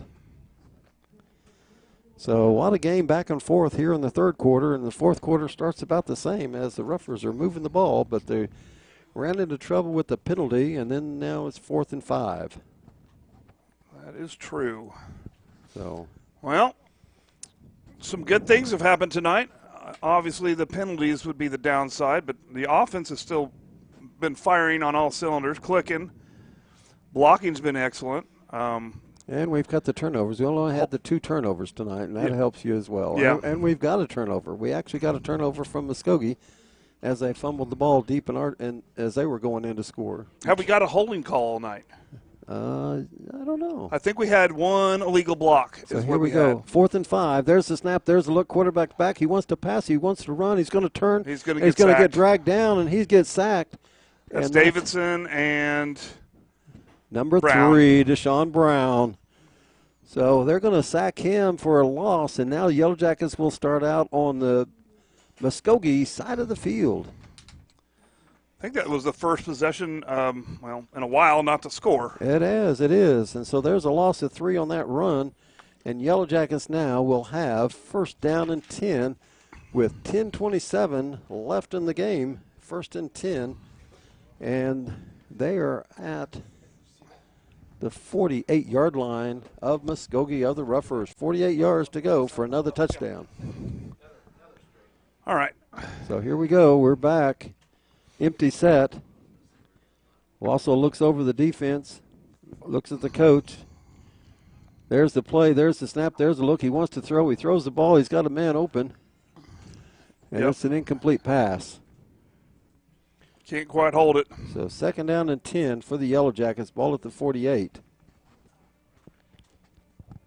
Oh. All right. We'll get our guys lined up and get the next call in as the Yellow Jackets were trying to go score. They've scored on every possession this half. Ball set at the 48. Also looks over. C.J. Smith, number 26 in the backfield, along with R.J. Jackson, 25. He's set in the slot as the H-back. Also looks, moves R.J. over to the left side. There's a snap, there's a look, there's a give to C.J. C.J. bounce around the outside to the 45, to the 40, across the 35, still on his feet to the 30, inside about the 25-yard line as C.J. Smith takes the ball. And he takes it down to the 25-yard line for the Yellow Jackets. A big pickup for number 26, C.J. Smith, as he's been running all over the field this half. And Jax Burchett had his corner locked down, so C.J. Smith can just go right into that gap and get that big gain. So that ball spotted right on the 26-yard line. 1st down and 10 at the 26. That's a 23-yard pickup for C.J. Smith. So there we go. Looks like Latrell Ray may be back in there. There's the snap. There's the look. Latrell Ray gets the ball. He goes around to the left side. Gets shoestring tackled at the 25. That was he had room, too. He had lots of room. And so we're going to say 1-yard run for number 15, Latrell Ray. 2nd down and 9. Ball right on the 25-yard line for the Yellow Jackets. Also now looking over to get the signal. Muskogee's still in that three-man front, 3 down men and 4 linebackers, which gives us the blocking scheme on the front side. By the time we get to the linebackers, we're 5 yards downfield. So we got them outnumbered up the front, and then we bring a back up in the hole, and we really have them outnumbered. Well, now we're going tight, and so we're super outnumbering, but they basically have 4 up now. So there's the 4 snap, down. There's a look, and there's a give to Ray, and Ray takes it to about the – oh, there's some stuff going on way deep. Ray gets the ball, looks like to the 21-yard line. Pick up of 4 yards for Ray. We were just blocking our guy, and then he stopped at the whistle. 3rd down and 5, ball at the 3rd down and 5, ball at the 21. You know, those linemen, when they're blocking and they're engaged, they have no clue what's going on behind them. They're just doing their job and focused on what they're supposed to do. And big 3rd down play here. Yellow Jackets need to pick up this 1st down and keep this drive going. Yeah, they need to score here. C.J. Smith in the backfield. R.J. Jackson comes in, sets up the H-backs. There's a look. There's the give to C.J., and C.J. is going to cross the 20 to about the 18. Okay. Not going to get to the 1st down, though. No. But it's keeping that clock going, and I can't see the clock anymore. But so it's going to be 4th down and 2, and it looks like the ball's on about the 18-yard line. Okay. What's that clock at? The clock is at 8:10. 8:10, okay. 8:10, and Yellow Jackets now going on 4th down. Everything's 4 down territory. Yeah. So it's 8:01, 8 minutes left in the contest. Yellow Jackets trying to get another score here. There's a call. There's a look. He gets to the sideline. 8 seconds left on the play clock. 7, 6, 5, and we're going to have to get a timeout. We won't get this play off. 4, 3, and that's going to be a timeout, Yellow Jackets. All right. Well, actually, you, Dooley, you're probably going to have to keep as best time as you can by letting people know because our timekeeper can't see the clock. It's 7:44 in the 4th quarter. Timeout here on the right. field. So Yellow Jackets taking a timeout, trying to get this ball in the end zone. It's 4th down and 2, ball on the 16-yard line. When play resumes here, and Yellow Jackets getting the right play called here. Yeah, it's a big play right big play, here. Yeah. Big play as we're already up by 17, but a big play and a big score here under 8 minutes would probably seal this thing. But well, yeah, and by sealing we want 15 points. We don't want to just win. We want 15 points in case there is a tiebreaker. You always got to fight for that because there's a chance to get a tie. Well, and we want to run every play efficiently, which means that we follow out our assignments. That's right. And if we're doing that, then Coach will be happy with us. So here it is, 4th down and 2. 2 backs. Got double backs in the backfield. Wassel looks over. There's a snap. There's a look. Give to Ray. Ray to the outside. He's got a lead blocker. He chases the 20. That's a horse collar. He grabbed him around the back and pulled him out. And we're saying right there to the official, hey. It's a horse collar, but. And so I don't know that we didn't get it. We didn't get it, and they didn't call it? They didn't call that at all. He grabbed us around the back and pulled us down from the back side around the neck. So that's going to be a turnover on downs deep in the rougher territory. They're going to spot the ball at the 19-yard line. And we had to get to what, the 18? We had to get to the 18. So... Well, there was a no call there. No, we had to get to the 16, so we lost one on that run.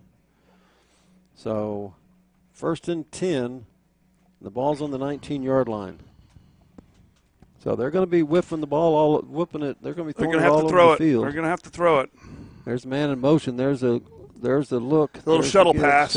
And Davison swarms it, swallows it. He doesn't go anywhere. So just that little forward shuttle. The ball going to cross at 20 to right at the 20-yard line. May give him a yard on the play. Yeah, maybe. A short yard. 1 yard on the pass, and that's about the shortest pass play as you can have. 2nd down and 9. Ball on the 20. And there's 7:10 left in the game. And they are empty here. Quarterback looks. There's a call. There's a look. It's a quick pass out to the outside, and he tries to turn back up in the middle what he's been doing all night, and we shut it down that time. Take a look at those jackets in there on the play. We have 4 jackets converging right there. Yeah, there's a little hitch or bubble screen. So that's going to be a pickup of 2 on that pass. So they pick up 1 on a pass, and they pick up 2 on a pass. Brings up 3rd down and 7. They got to get this 1st down here because for them it's 4 down territory. You got to either risk it for the biscuit or go home. We'll call it third down and 6. Muskogee looks over. He takes the call. There's the call. There's the give to 21, and he's going to be tackled in the backfield. He's going to actually lose on the play. Yep. Tackled right at the 20-yard line, but the guy comes up holding his arm at the 22. So it looks like they're going to give him back to the 22, to the original line of scrimmage. So it's going to be 4th down. They're sitting in their punt team. They're going to lose 1 on that run play. So it's going to be 4th down and 7, the ball on the 22. And they're going to punt the ball. That's a great defensive stand by the Yellow Jackets right there as they run the ball up the middle, and the Yellow Jackets shut it down. They pass for a yard. They throw a 3-yard pass. Both of them little screen passes. We shut it down. Then they run, and they lose 1. So it's 4th down and 7. Man in motion. They're going to play now. Well, they're going to play with 12. He came in motion off the sidelines. And he never got set. So let's see what this call is. It's a legal formation because or a legal motion because that wide receiver that has to line up on the line was still in motion and wasn't set. So it's a 4th and 12. Now it'll be from the 17-yard line. Yep. Which should pretty much ensure they are going to punt the ball now that they have 5 more yards to go. Ooh. There's a snap. There's a kick. It's blocked or it's shanked. I couldn't tell if it's blocked or shanked. I couldn't tell if it's blocked or shanked, but it doesn't go but about the 34-yard line. Let's see where they mark it at. Now they're going down inside to the 25-yard line. Yeah, it went straight out of bounds. So he punted it from the 17, an 8-yard punt.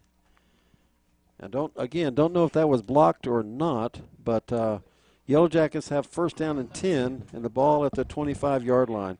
Their shortest possession of the night, 25 yards from adding another score. Here at 5:20 left in the contest. Yellow Jackets up 42-25. So Yellow Jackets here, single back. The C.J. Smith in there, number 26 for the Yellow Jackets. There's a snap, there's a look, there's a give to Smith. He goes to the outside, he cuts to the inside, finds the seam to the 20, and gets taken down right at the 20-yard line. And that's going to be a pickup of 5 for number 26, C.J. Smith. A nice little run. Muskogee's still in it. The Ruffers are still fighting. They're still playing football, so that's good to see. So here it is. It is 2nd down and 5 from the 20. So here we go. They're looking at the call. They're not calling the play very fast. They're burning clock. It's time to start doing that. We want to thank all of you that are tuned in across the nation here tonight. We got people from all over, several different states. So thank you for joining us here for Choctaw Yellow Jacket football. There's the snap. There's the look. There's the give. He ducks his head. He gets to the inside. He fights himself. He keeps moving. He gets down to about the 16-yard line. So that's going to be a pickup of 4. And I imagine we're going to keep running. I think basically Coach is not trying to score. He's just trying to run out the clock. And so he's going to do inside runs. So he's going to just, do a little bit of, you got to do something. But we have our 15 points. So at this point, it's just really let's just end the game. But we might have to score. 3rd down and 1. C.J. Smith in the backfield. There's a look. There's a give. C.J. gets it. He finds the inside. He cuts to the inside. He gets down to about the 15. There is a penalty on the flag. And it's well behind the line. Well behind the play. Yeah, that's usually a holding call. Let's see what happens here. Yep, it's holding. Yeah, he's grabbing his wrist like he's having a problem with his wrist. He's going to point towards Choctaw like holding Choctaw. So carpal tunnel? Is that what it's doing? He's saying my wrist is hurting, throwing too many flags. Yep. So that flag, if it's 10 from the spot, it's thrown about the 21. It'll go all the way back to the 31-yard line. So let's see where they spotted at. They spotted at the 31. Yep. So it's at the 31-yard line, and now it's 3rd down and about 11. Yep. 11. Penalty Choctaw. Can't hardly see here. Yeah, it's tough. Yeah, they have to get down to the 16. At the 31, so it's 15 yards to go. Man in motion. There's a snap. There's a look. There's to give to CJ up the middle, and he's going to get about 3 yards or 2 yards. Nope. We'll give him 2 on the play. But he's definitely going to get that clock still rolling. What are we at now? 4th down and 9, and there's 3:15 left. 4th down It was 15. He gained a couple, so it should be about 4 and 13 from the 29. Yeah. Looks like they've got it spotted right on the 29, so let's see what they have in a fourth down play here as the clock is running 2:53, 2:52, 22 seconds left on the play clock. We can snap it at 2:30. 2 minutes and 30 seconds left in the game. We can let the clock go down to that. So Wassel back. There's the snap. There's the look. He wants to throw. He steps up. He steps back. He runs around. He's scrambling around. He looks. He lets it go. He throws it. Got a touchdown, Yellow Jackets! Man in the end zone catches the football. Can you believe that? All alone, finds a man, scrambles around, throws the touchdown on fourth down, and that's a Yellow Jacket football. Let's get that young man's number if you can. I haven't seen him turn around yet, so because I can't see still it from up here. Yeah, I'm not going to be able to get it. Unfortunately, we can't get that from either of our angles. No, we can't see that. Yeah, we will try to get that for you. So extra point by Yowzy. As for the ball, there's the snap is down, and there's a flag. And that's 85 that caught the touchdown pass. And that's going to be Haythcock. 85? Again. How did you know it was 85? That's number 85. I saw it on the replay. That's going to be a touchdown to Haythcock. I'm cutting off your Diet Dr. Pepper if you saw that on the replay. There's no replay. Oh, well, I saw it. I played it back. It could be, yeah, sure. Number 85 to Haythcock.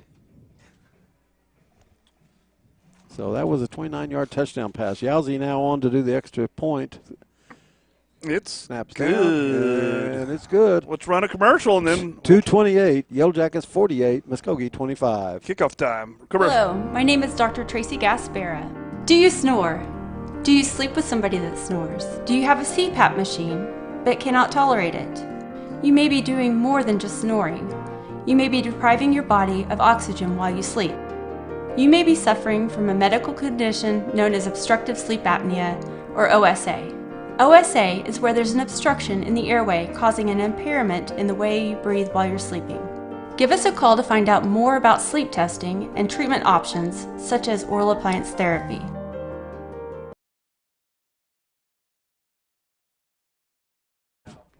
Oh, they're not kicking off just yet. No, not yet. All right, we're back. So we're getting ready to do some more kicking chores. Yowzy he's going to get his foot iced down when this is over. Here he is. Let's see if he kicks it out of bounds again on purpose. If that's what we're doing tonight. So. And we might. We'll be. See.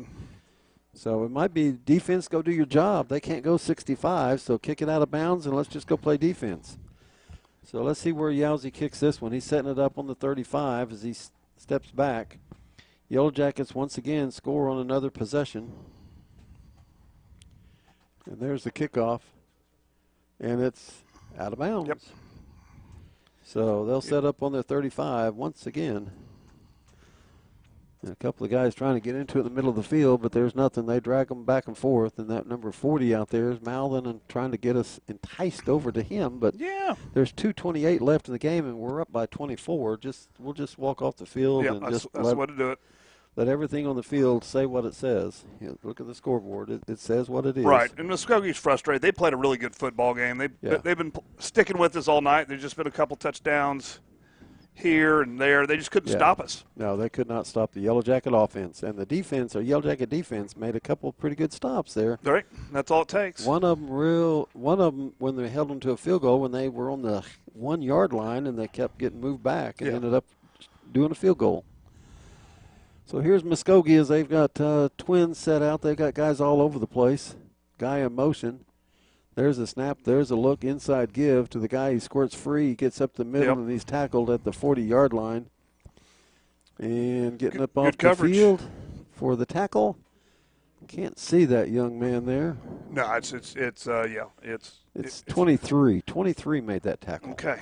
If you can see that through that fog, good for you. I saw that. All right. That would be R.J. Jackson. So it's 23. That's A.J. Lynch. A.J. Lynch. Second down and 25. Ball at the 40. I'll tell you if I see a 23 on the field. All right. There's a route. There's a pass to number 3, and I believe he caught that in bounds at the 42-yard line. They're calling it a catch, yeah. They are. Yeah. So that was a complete pass to the 42. And stops the clock. What So we got on time here? 18-yard pass, a minute 51. Okay. Plenty of time to score. 18-yard pass goes to number 3, and so it is first down and 10, ball at the 42. Well, you know if they score, they're going to do an onside kick. They've been doing that all game. Well, yeah. First and 10, ball at the 42 for the Ruffers. Although that'd be their only shot to win at this point. Quarterback gets a call. He looks. He wants to throw. He throws it out here. They try to do a trick play. He tries to throw it. They got the quarterback out there all alone. Quarterback gets the ball, and he's taken down. That's Hawkins that runs him down. Number 5 takes him down. And they do a little trickery there. Yeah. Quarterback pitches it, runs to the opposite side, then cuts downfield and catches the pass. And so that's going to be a pass. So, yeah, it was a backwards pass, then a pitch, and then a deep pass to the quarterback. That's some good trickery. And that's a 39-yard pass, and that takes it down. First and goal from the 3. Well, good for Muskogee. As they're 24 behind. There's the snap. There's a look to 21. He tries to go around the outside. He gets smothered there on the 3. Yep. No gain there. They had 2 H-backs lined up to the right, and he went to the left as kind of a counter, and it didn't work. So it's going to be second down and goal from the 3. And now there's a minute 20 left on the clock, and the clock is running. A minute 14, a minute 10. So it's second down and goal, ball on the 3, as Muskogee's trying to score late. We just focused in on the dirt. So there's the snap, there's a look, and there's the pass to number 8. We need to get off that focus. We caught the ball. How do they call that touchdown? We got the ball. What? There's a flag. Yeah, but he called it a touchdown. He's going to call pass interference against us, but we caught the ball. How can they score a touchdown if we have the ball? I don't know. That's interesting. We unfortunately, it's getting so dirty. Our camera focused on the dirt. On the dirt. They did. They called it a touchdown. Wow. But we caught the ball? Yeah. Okay. That's an interesting call. We'll give them the touchdown pass at 59 seconds left in the game. I'm not sure. Pass interference us, but we caught the ball. Yeah, we had the ball. We threw the ball back to the official. So is it a touchdown, or do they get to? No, they gave them a touchdown. Points are on the board. That's not how that works. 49-31, up by 18. So did they catch it first and we took it away? I don't think so. They were both going up for it. They were both together, and we come out with the ball. I don't know. I'd have to see it up close. Yeah, well, and it wasn't even through my foggy window. It was through my good window. Well, we got all foggy on that one. There's the snap. There's a look. Kick is up, and it's good. So the extra point's good, and with 59 seconds left, it's 49-32. All right, well, let's go ahead and stay here. Thank all of our people again. EOC Tech, SWM & Sons, Tyler's Pest Solution, Cantrell's Roofing, Darren McKelvey Farmers Insurance, McConnell's Wrecker Service, Dr. Tracy Gaspera, DDS, Middell Vision Source, Dave's Driving School, and Kane's Chicken. So the Yellow Jackets still up by 17. They still have the 15-point district plus-minus covered, even with that late touchdown and even with the extra point kick. The Yellow Jackets still up by 17. So this would be the reason that they would onside kick and not just kick the ball and run the clock out. Muskogee trying to get that deficit down under 15. Oh, yeah. And that's part of high school football, and what we're talking about is that if you win a district game by 15 points or more, it goes into what they call a plus-minus. Every point above 0 up to 15, you get a point. That's right. Every point you lose by up to 15, you lose a point. And if you have the same records in the same district, they go by the plus-minus, how many points you beat the other team by or the other teams by throughout your district schedule. And so that does play in at the end sometimes when teams start getting antsy when they get tied for second, tied for third in their district, and they start trying to figure out who goes where in the playoffs and where you're going to play, or sometimes even if you get in or not. So that's what we talk about when we talk about the plus-minus. We're talking about how many points you've lost by altogether, total, or how many points you won by. Right. Let's get this hands in here, and let's do victory formation. But again, you can only get 15 points per game on the plus side or the minus side. So there we're all up close. We have nobody back. So if they pooch it kind of deep, it was going to be a run to the ball, but we have nobody back. We have everybody up front. Yeah, they're not kicking it deep. So let's see what they have, and here's the kicker. And there's whistles. He kicked it all the way to the end zone. Do what? Timeout, Choctaw. I don't have any. Yeah, are they kicking from the right place? Yeah, because they called that penalty on us, pass interference. Yeah, but that's not pass interference. It's enforced on that play. No, they declined it. No, they didn't. They called it a touchdown catch, and so they said that they get to put that on the. No. kickoff. That's not how that works. The way they called it.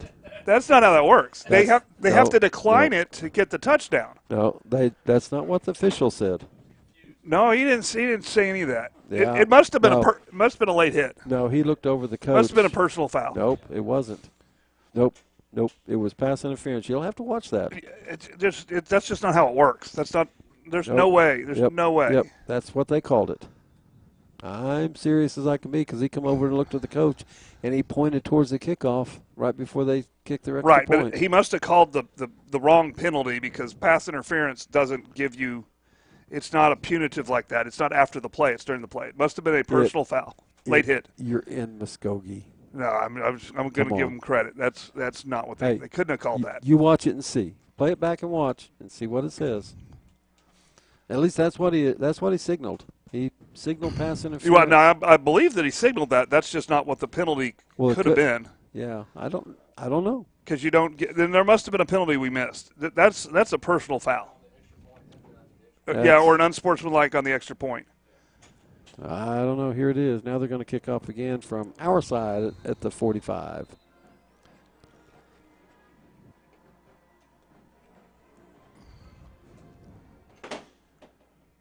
And we've got it, and we're following it there at the 9-yard line. And Jackson Burchett points to the kid because he came by and kicked him in the head on his way by. But it didn't hurt anybody, and so not calling nothing. So it's our ball at the 9. They tried to pooch kick it over us. It only took 1 second for that to come off the board. Well, they're calling all their penalties through our camera lens. So if the people at home can see what the referees are seeing. So I can see through my corner here. So Yellow Jackets will have the ball 1st and 10 at their 9. And they should with just down it. 58 seconds left, and we should be in victory formation because they should be out of timeouts, or I don't think they have any left. Or they should just let us down it. We're in victory formation right here. Yes, we are. So there's the snap. There's a look. Walsall's going to stand up, and he's going to take a knee. And so there's 53 seconds left. There's 15 seconds left between game and play clock.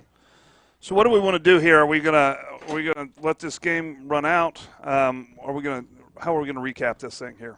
We will we'll recap it, and then we will go. We have a couple-hour drive home, so we're not going to come back on and do a show at the end.